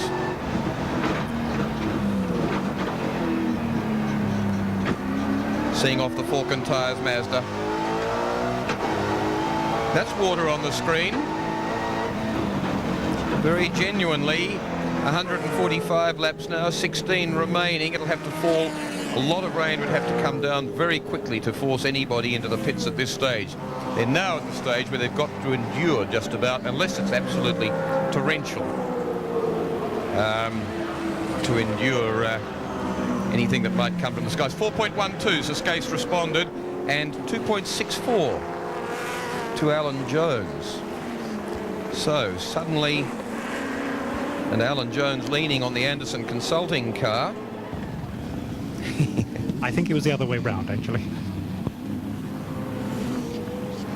Yes, Perkins took 3 or 4 tenths of a second out of Scaife for a couple of laps in a row there, but as you said, Will, Scaife responded on that lap and pulled another 4 tenths of that back. So clearly he's got the message from his crew that Larry was making a small inroad, so I think he's got him covered. Potential mistake time. Larry's made mistakes in these sorts of situations at Sandown. They've all made mistakes in these situations, Will. It's as you say, 3 hours and 10 minutes since they started, and you start to get a bit tired and emotional at this stage if you're not entirely concentrated on what you're doing. Alan Jones suddenly has lost ground to this pair, and one hastens to say not interested, but seemingly not able to do anything about it. He's given it his best and finds he can't do anything with it. He's now within 15 laps of the finish. Better to ensure that he gets there. Either that, or he has had a couple of problems getting through on back markers, and you'll find lap by lap one of them gets a break over the other, but certainly Larry's up and charging. I think he's got a fresher car possibly than the Falcon, and he's looking well, and I think the Scaife has decided he's in for second place, and he'll protect against Larry. And 43.6 second lead to Dick Johnson, John Bowe. A quite remarkable and distinguished effort here in the Sandown 500. Really is. Both drivers have done a superlative job. The team's obviously done a fantastic job. And I think as we look at 44 there in the kidney litter, and at that time of day when nobody tries to do anything about it. It's the IU Conway VL Commodore. Here he goes. Just a brake lock up and off backwards there. Their highlight of the weekend, I'd have to say, was they were very, very luckily out at just the right moment in wet qualifying, and actually qualified very well for the age of the car. But it's over for today. Indeed, they won't be removed from there, and there'll be no pace car laps either. And this car has been driven by both drivers into a formidable lead, a lead that'll have every other team and driver thinking,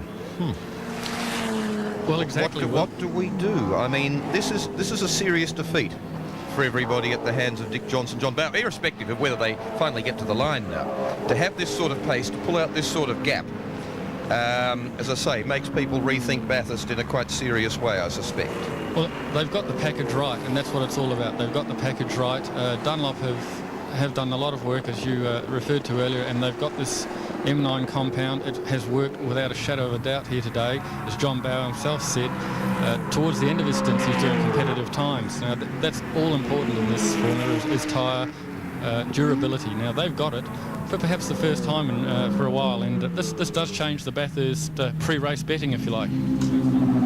Yes, it'll be interesting. It's been a cool day today. Hasn't put a lot of temperature into the tyres, but Dunlop have certainly had the tyre on the day. Bathurst is generally not quite as strict on tyres as is this Sandown race, so but it's not just the tyre side of the business, it's the driving, it's the car, it's the whole chassis business.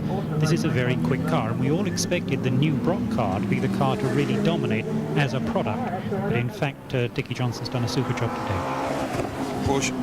Porsche 968 just hooking in towards the pit area ahead of the big booming field, including the race leader, but down in the pits, and they're just coming by him is John Smales. And Alan Jones is limping up the back straight. He put his hand out as he went past the start-finish line and slowed right down appreciably. David Parsons, what's the problem? Well, I don't really know. It could be a gearbox, could be a flat tyre, it could be, it's obviously something he's on his way in now, so whether that's where he came in contact with the other car there, who knows, but a bit disappointing, but that's motor racing. Well, let's see what happens. Thanks, David.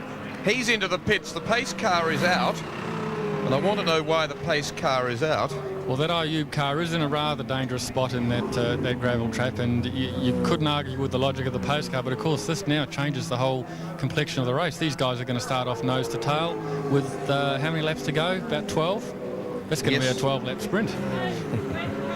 Yes, at the completion of the next lap behind the pace car, where John Bowe now is in car number 17, and Seaton in, and he's still in 10th place.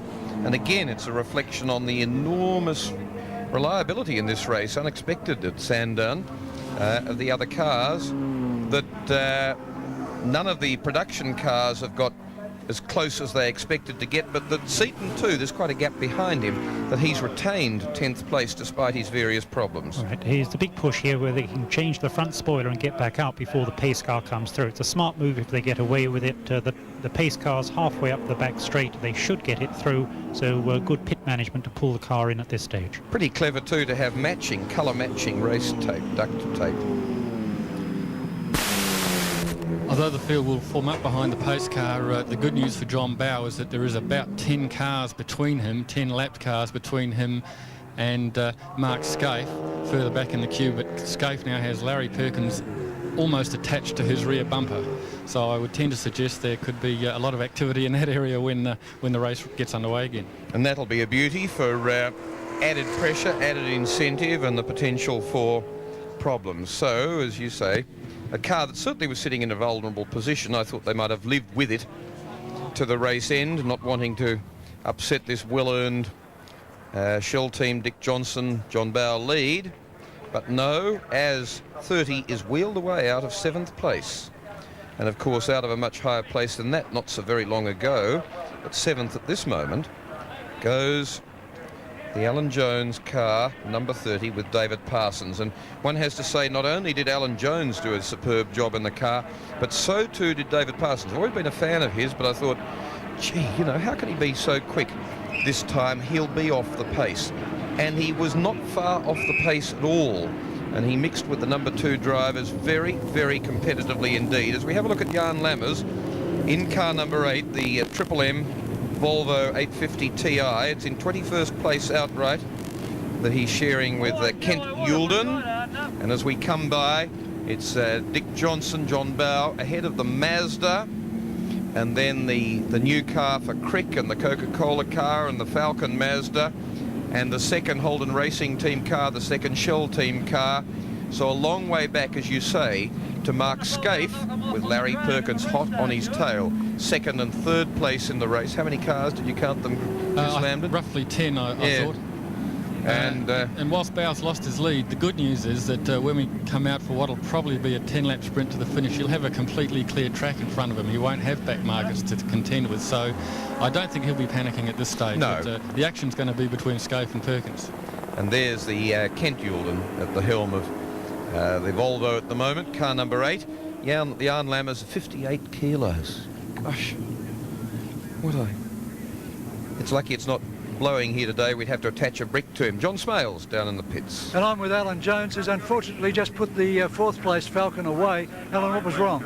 It was making a very strange noise at the back from the dip area, like rattling around, and you know, we really want to keep the car for Bathurst, and going over the top of the back straight there, you don't really want anything to let go at the back, so discretion was the better part of valour. Want to keep the driver for Bathurst too, eh?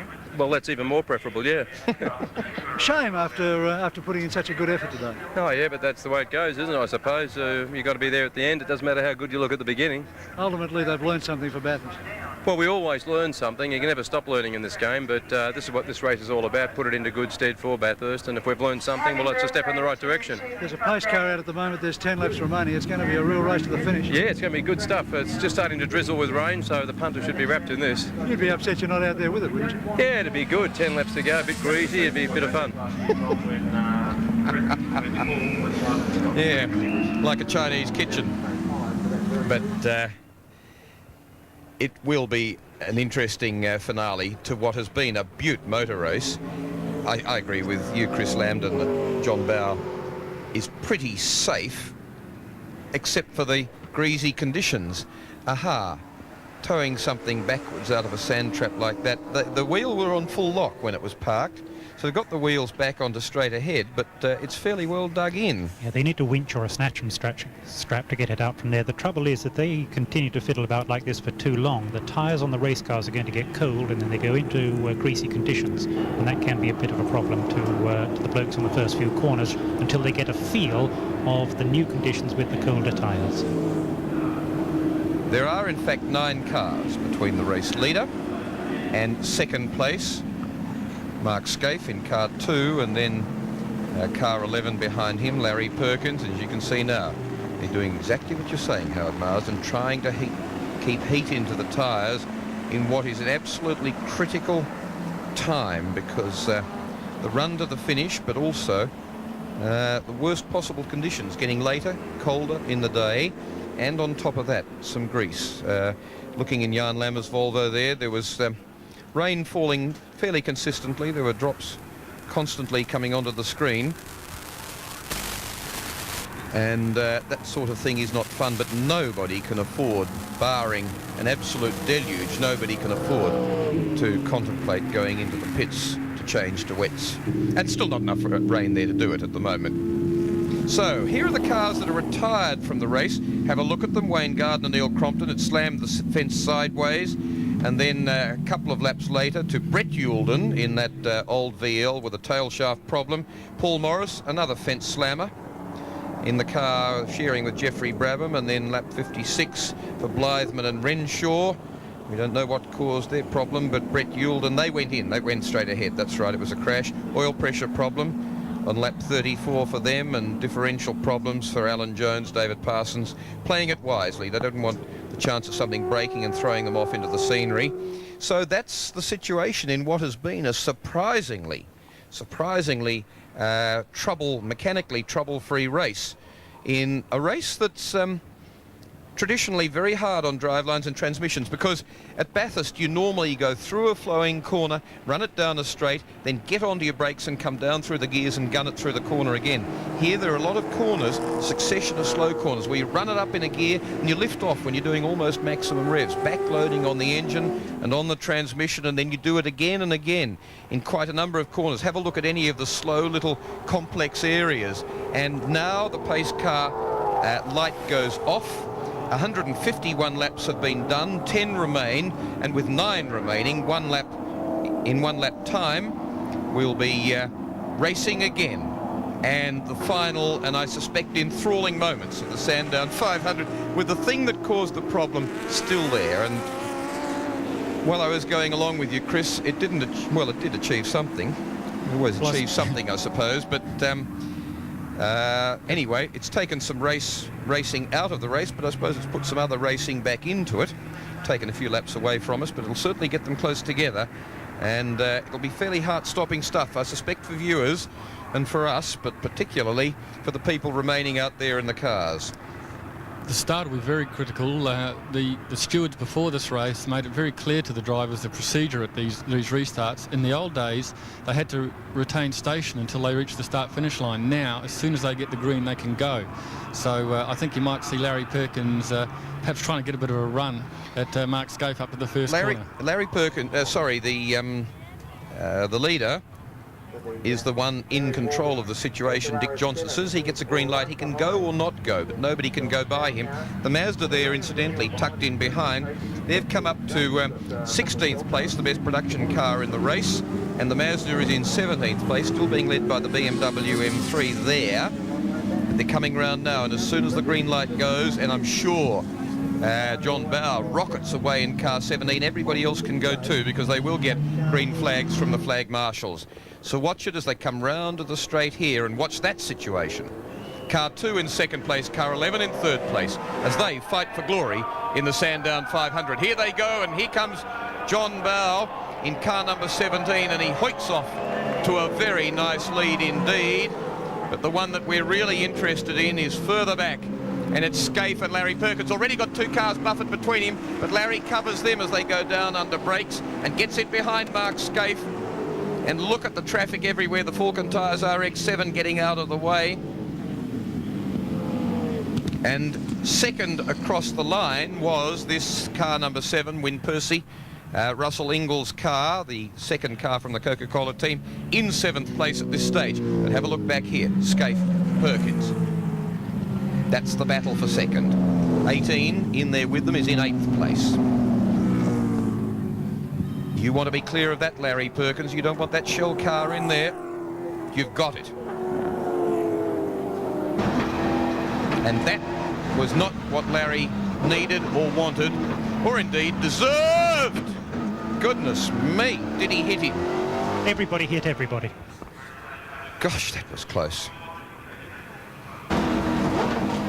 And the conditions just slippery enough that you can't take risks that you sometimes would otherwise take. Great camera work there just to swivel and get the in and out of that particular passing movement. Perkins got two cars going into that one corner then. It was a huge I've got to get there kind of move, and it came off. And he's now right back with Scaife.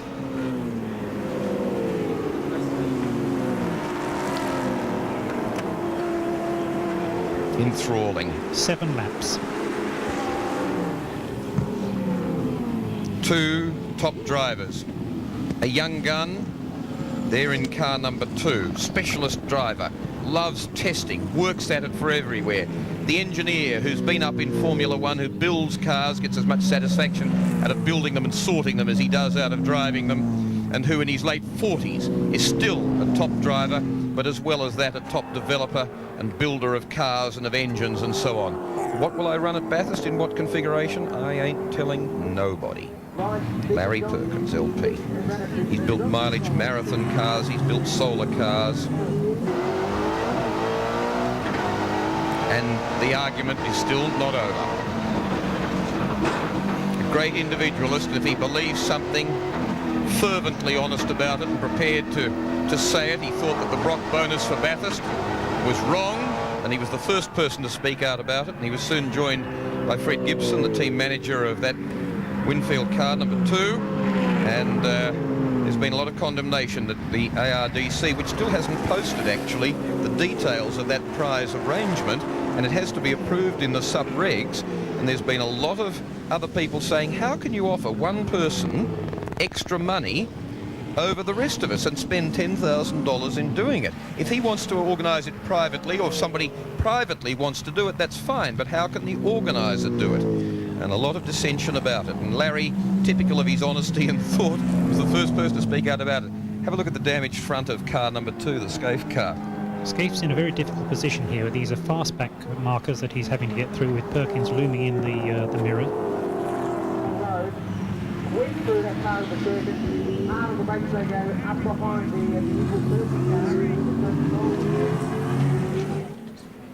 And all of a sudden Larry's right there now on the rear of Scaife's car. They're coming up to a slower car lapping the second of the Coke cars. This is where Larry will look for an opportunity, if some exists, to slide down the inside. It's interesting, neither of them getting up on the car ahead of them, and Larry's move possibly would be trying to squeeze Mark into the wrong side of the car that he's trying to pass himself.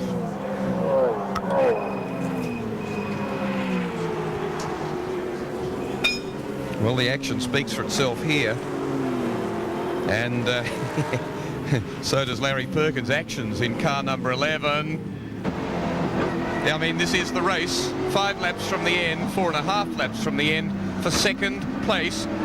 It's the Australian Touring Car Champion for 1994 in car number 2, who's heading Larry Perkins at the moment. But it's Larry Perkins not far from his Moorabbin engineering base, out after him. And boy, when they got onto the back straight, didn't Mark Scaife pull some ground and slot car 7 between them. I think Larry must have missed a gear or something to get that far behind on that back straight.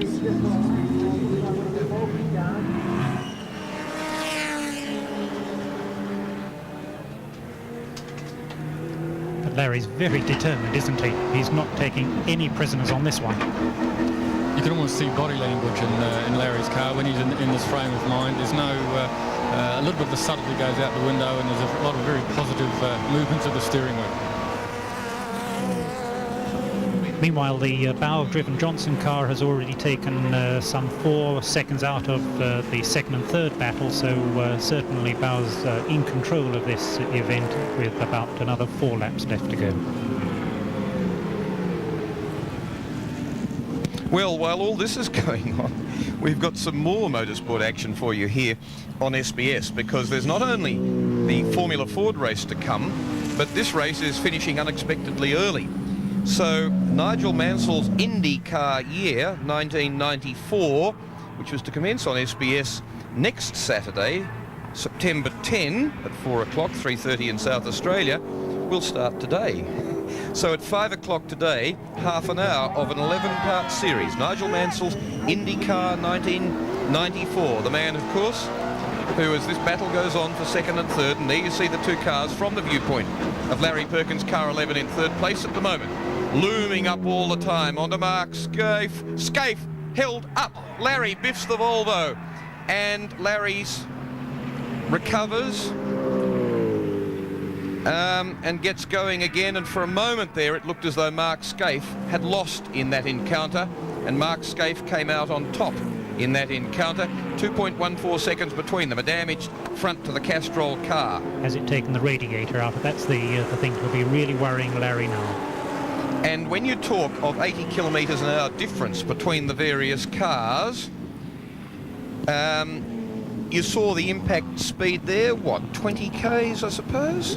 Yeah, you'd say at least that, looking at the state of Larry's bonnet. Yeah. But looking back at that, I think he almost tried almost a little bit of a gamble there. He was trying to angle that car back on the inside of the Volvo, whereas Scaife tried the outside, and it just didn't quite work. Yeah, Larry's had 3 brave moves, and the third one didn't work. But anyway, just to go back and to finish that, the business about Nigel Mansell, the first man, of course, to win an IndyCar series on top of a Formula One World Driving Championship, and the only man, of course, so to do this year, and the car 7 that caused Larry a little bit of hold-up and a little bit of inconvenience only a little while ago. The car looks healthy at this stage. not aesthetically, but functionally it does. And we'll get another gap. It was 2.14. As they come by this time, it's 2.48. Larry might have done his best. And there's only 2 laps to go, of course, Will. So really, at this stage, I think Larry will just be hoping that there's nothing mechanically wrong in there, and third is going to be his best. The rimless glasses that have always been on the end of that rather thick bridged nose. And the man that won Bathurst last year and gave Greg Hansford a Bathurst double, a win in October and a win at Easter in a production car and in a Group A Commodore. Has thrown his best at it, and at the moment looks like giving best to Mark Scaife in car 2. And interestingly, Larry's car, his older car, which won Bathurst for him last year, has now got to the front of what we'd call the Privateer race. Privateer is now running in 10th spot, the Trimboley-Harrington car, and that is Larry Perkins' old Bathurst winner. We've been looking at the top 3. Of course, Dick Johnson with a lead that's, we've neglected to tell you, 7 seconds now over Mark Scaife, Larry Perkins, who sorts out a problem there too. And Mark Brame looking as though he's got that BMW scything along very, very well indeed. He looked to get onto the straight pretty smartly there as we get another break on Larry Perkins, 2.56, and 160 laps completed. The final 3.1 kilometres started by Dick Johnson as car number 17 with John Bowe at the wheel. Not so very far from victory now. Gee, for a moment I just imagined it seemed to be going slowly, as it did in 1989 when Dick was 15 laps from the end and seeming certain victory. But what a resounding high-speed effort this has been today. 15th grid position. Punched through to the lead in the opening segment of the race. A long stop, punched back, drove back, raced back to the lead in the second segment. Then did it again in the third, and indeed did such a good pit stop that it was almost guaranteed as they pulled out of the pits with a very small loss of time. Fourth place and only 39 seconds down with 1 lap remaining. No corners remaining now for John Bowe as he storms towards the finish in car number 17, the Shell FAI Falcon. Contrary to all the expected form and predictions, victorious in the Sandown 500 for 1994. And an outstandingly good job, a really superb job done by the team and by both drivers. John Bowe at the wheel now as he was in the first stint, the team owner, and the car's lead driver, Dick Johnson, in the middle stint in what has been a spectacular race and his first victory here ever. And in fact, he first competed here back in 1977. This is the first time he's got there first, and he's with Ian Campbell. Congratulations. The Melbourne Hoodoo's gone. You've won the Sandown 500. Yeah, at last. I tell you, it's been a long time coming, but I'm very pleased. I just hope that we can hold this form all the way, you know, into Bathurst and certainly after that, because the car's been fabulous. The guys have done a great job. It's just been a very good package for us. The talk all up and down pit row is the speed of the car. Is this a message to everybody else? Well, I hope so. You know, we've been working very hard with the car since the end of the championship, and obviously we've found a few things which will make us look fairly good at Bathurst, and I'm very, very pleased. Dick Johnson will be going straight down to pit lane, down to victory lane, I should say, to join a very elated John Bowe.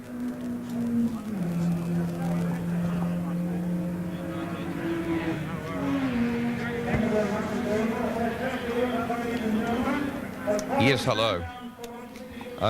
So, a great performance by John Bowe, particularly doing 2 stints in the car, but Dick Johnson, the man, saying, you take the first one, boy. You're the one that's got to pull it forward from 15th grid position in what was, we always said, very aberrant grid positions in a very short 20-minute qualifying session where first out got best track conditions and last out got the wettest and slipperiest by a long way. And it was that sort of factor that ended up with the Johnson team car down in 15th grid position. But boy, oh boy, how they've recovered from it to this extent. There are the official results on the Sandown 500 on our superb scoring system. A race time of 3 hours, 34 minutes, 14.42 seconds, run at a spectacularly fast and very reliable pace. Victory to Dick Johnson for the first time ever. He's been trying since 77. Back for the first time since 89, the Winfield Racing Team, Mark Scaife, Jim Richards, and then further down, 6th to 10th place, Peter Brock, Thomas Mazera, and Alan Grice, Steve Johnson in the second Johnson team car, a wretched day for Peter Jackson, and then the privateer, Daily Planet Racing, Trimble and Harrington in 10th place. We'll be back to Sandown shortly. That's the situation down at the start-finish line at the end of this superb Sandown 500. It really was an enthralling motor race, which in the typical tradition of the race remained a cliffhanger right to the end, that battle with Larry Perkins chasing Mark Scaife, and then, of course, thumping his car up the tail end of the production Volvo car just before the end of the race and having 2 fearful laps, Howard Marston, wondering if the cooling system was damaged and whether he could get to the finish of the race that he's won a couple of times, in 1984 with Brock and then a little bit later in his own team car. But that cut and thrust for second place nearly came off, as you say. He gambled, didn't he, on just... It's worth the risk here, trying to get down the Volvo, and all he saw was a big rear end. Exactly. He had two very brave moves. He got away with them. That one, that was really nobody's fault. The Volvo tried to do the right thing, and poor old Larry just picked it up. But Howard Marsden, how do you see it in terms of the coming race, the Tooheys 1000 at Bathurst, but also in terms of this one, because we've seen reliability such as we've rarely seen before, and very close racing as well. Yes, what we've got is the reliability of the cars, and we've got the results coming up for you now. Look how close they are, the first four. And that's what you're going to see, I think, at Bathurst all the way through. One car's going to be dominant, I'm sure of that, but even up to the position of 6. Further back, though there's big gaps building in the first 4 very close together, but big back gaps building up further back, and some teams like Glenn Seaton's really would be very worried, I think, about the pace of the car that dominated this race, the Dick Johnson team car that John Bowe and Dick Johnson used so well. But you see they're running through all, and we've got the earlier production cars further ahead of that, so that of the 29 cars in the race, that's the situation as to how they all finished up. Wayne Gardner and Neil Crompton, the ones that had real problems. But now, down on the grid and enjoying the fruits of victory is John Smales with the presentation. Ladies and gentlemen, it's been a sensational Sandown 500. Would you please give a huge welcome to the men who came third in the race today, Larry Perkins and Greg Hansford in the Castrol Commodore. To present them with their trophy, John Davidson, the promoter of Sandown International Raceway. Thank you very much. Fantastic effort, Larry. Won here in 92. Nearly won the race last year until I think he broke a valve spring. And of course, Greg Hansford, they both won Bathurst last year. What a fantastic 500. Gentlemen, your beautiful trophies for the 500. Well done. LP, step in here. There was no beating that Falcon today, though, was there? No, thanks, everyone. No, there's no way. I congratulate John and Dick. They did a superb job, but really, my Castrol Commodore also did a superb job, especially under the hands of Greg Hansford. You know, he doesn't have the luxury of racing all year, and he absolutely mixed it and caught the best in his stint. And again, my crew who did a superb job to give me the car, and obviously my old Dunlop's absolute faith in him again. LP, when they pulled that pace car out with 10 laps to go, you thought you were in with a chance? Well, I certainly thought I might have been in a chance with young Scafie there, and we certainly were going 11 tenths, and I went 11 tenths into the back of the Valiant there at one stage, and you know, dashed, threw me chances away, but it was a top race, and it's probably the hardest race I've ever had for 500k. Larry Perkins, folks, sensational stuff. Second place in the event today went to two men who've won it here before. 1994 rather, Australian touring car champion Mark Scaife, and with him Jim Richards.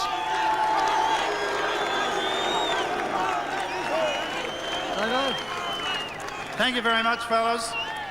Hey, fellas, Sandown crowds don't boo. We congratulate great champions, but we don't boo them. Fellas, your trophies for finish second in a magnificent race. Mark, national champion, married this year. Jim, your boy went on and won the Formula 4 championship, drove in the same race. Must be a great Father's Day. What about it for Mark Scaife and Jim Richards? And Mark, when that pace car came out towards the end, what did you think? Did you think that there was a chance that you were going to catch Bowie? Well, I knew there was a fair few cars between us, and there was another yellow car in between us also, so I thought they might make it a little bit tough. But no, it was a great race. I think it's the best long-distance race in terms of the quality of the racing that I've ever been in. And congratulations to Larry and Greg, and especially to John and Dick for the effort they put in. They went very, very well, and the yellow cars today were, you know, the class act. To our team, to Jimmy and all the rest of our guys for the effort they put in, and to Winfield, Yokohama, Ansett, and to all the rest of our sponsors, thank you very much. Mark Scaife, folks, and Jim Richards, congratulations. Well, there's a man who's raced here 15 times in the Sandown 500. He's failed to finish on 9 occasions. He's never won this race. Please, a Sandown welcome for Dick Johnson and John Bowe.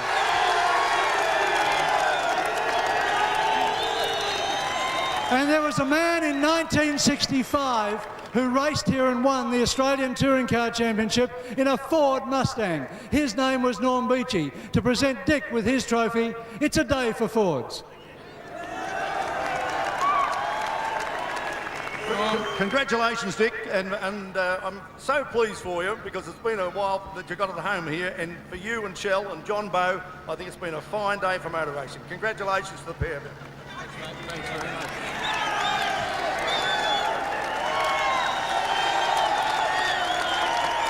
Dick, when did you know you had it won? Actually, when John drove across the finish line, that's when you have these sort of races won. It's been an absolutely fantastic race. The car we had today was superb. It really was. It's a real credit to the guys. They worked very, very hard after the championship to get the car to the speed it's got now. And I just sincerely hope that we can carry that speed through to Bathurst. And to Shell and FAI and Dunlop, who supplied some fantastic tyres for us today. Everything was very, very consistent. The car was, as I said, excellent. And John, well, he did the lion's share of the work. I was just there stroking around in the middle. And now that we've got the monkey off our back, we'll be back to Sandown for a lot more wins. Thanks. John Bowe, you've got to come here and say a few words. Bowie, just how strong was that car that Dick gave you today? John, as I said to you during the telecast, it was the best racing touring car I've ever driven in my whole life. And to Ross Stone, Jimmy Stone and all the guys that work at DJR, my heartfelt thanks. It was just superb. And as Dick said, the tyres were just tremendously consistent all day. And I think we'll give Bathurst a shake. Was it also the best, the cleanest long-distance race you've been in for quite some time? Because to us, watching you, that's the way it appeared. Well, it was just a great race. There wasn't any nastiness on the track. The slower traffic was pretty good, and you know, it's a great event, and I hope it continues forever. What did you think when it started to rain? Mild panic. Yeah? Mild panic. And what did you think when they brought out that pace car 10 laps from the end, and the lead you'd been working on was whittled away? Well, it's a bit of a concern, but it happened to Jimmy and Scafie earlier in the race as well. So you know, that's one of the don't knows about endurance racing, and that's what makes it so fascinating. John Bowe, Dick Johnson, congratulations. John Davison has the champagne. Okay, gentlemen, put your trophies down, pick up your bottles of champagne, and spray the crowd.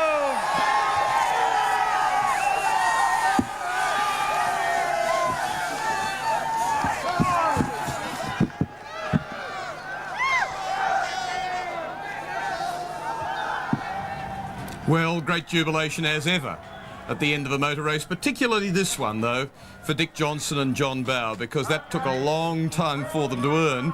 And what I think Howard Marsden would make them particularly pleased about it is the fact that they have the pace, seemingly, of everybody else at this stage, and they're 4 weeks away from the big one. They were totally dominant in everything, and they were lucky. They picked up about 40 seconds off that first pit stop that didn't work quite so well, but they would still have won even without that. Most impressive day. So which teams would be worried, and why, and what's to be done? Well, certainly the other major Falcon team has got a problem to sort out, and that's the Glen Seaton team. The Johnson people are looking very good indeed, and the Commodore teams, both the Scaife grouping and the Brock grouping, really must be very worried, because Dickie loves Bathurst.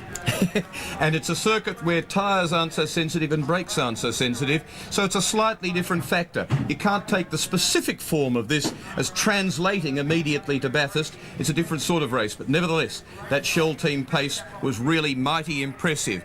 For the production car teams that thought that they were going to get into something, perhaps even at the tail of the top 10.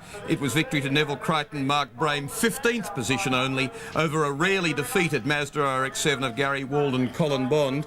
But a fascinating prospect. Those cars, of course, are not in Bathurst.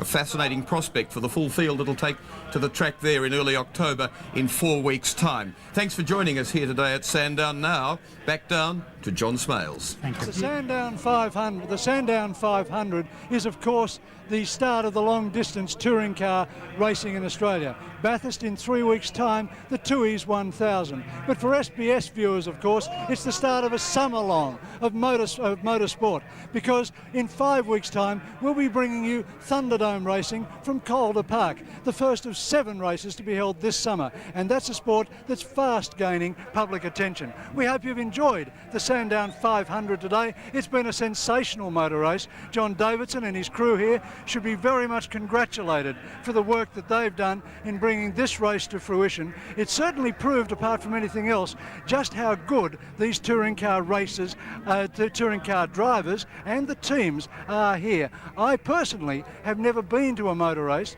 that has had so few attrition, so few cars pulling off smoking and falling to pieces. To me, it has been the start of a new era of Australian long-distance motor racing, and it bodes well for the 1,000 kilometres of Bathurst that you'll be able to go there and from start to finish see these teams racing at record speeds against each other without any concern, well, without much concern at all, of them starting to fall apart. To me, that's been the big plus for today. As I say, I hope you've enjoyed racing here at the Sandown 500 from the Sandown International Motor Race. On behalf of Will Hagan, Howard Marsden, Ian Campbell in the pits, I'm John Smales for SBS Sport.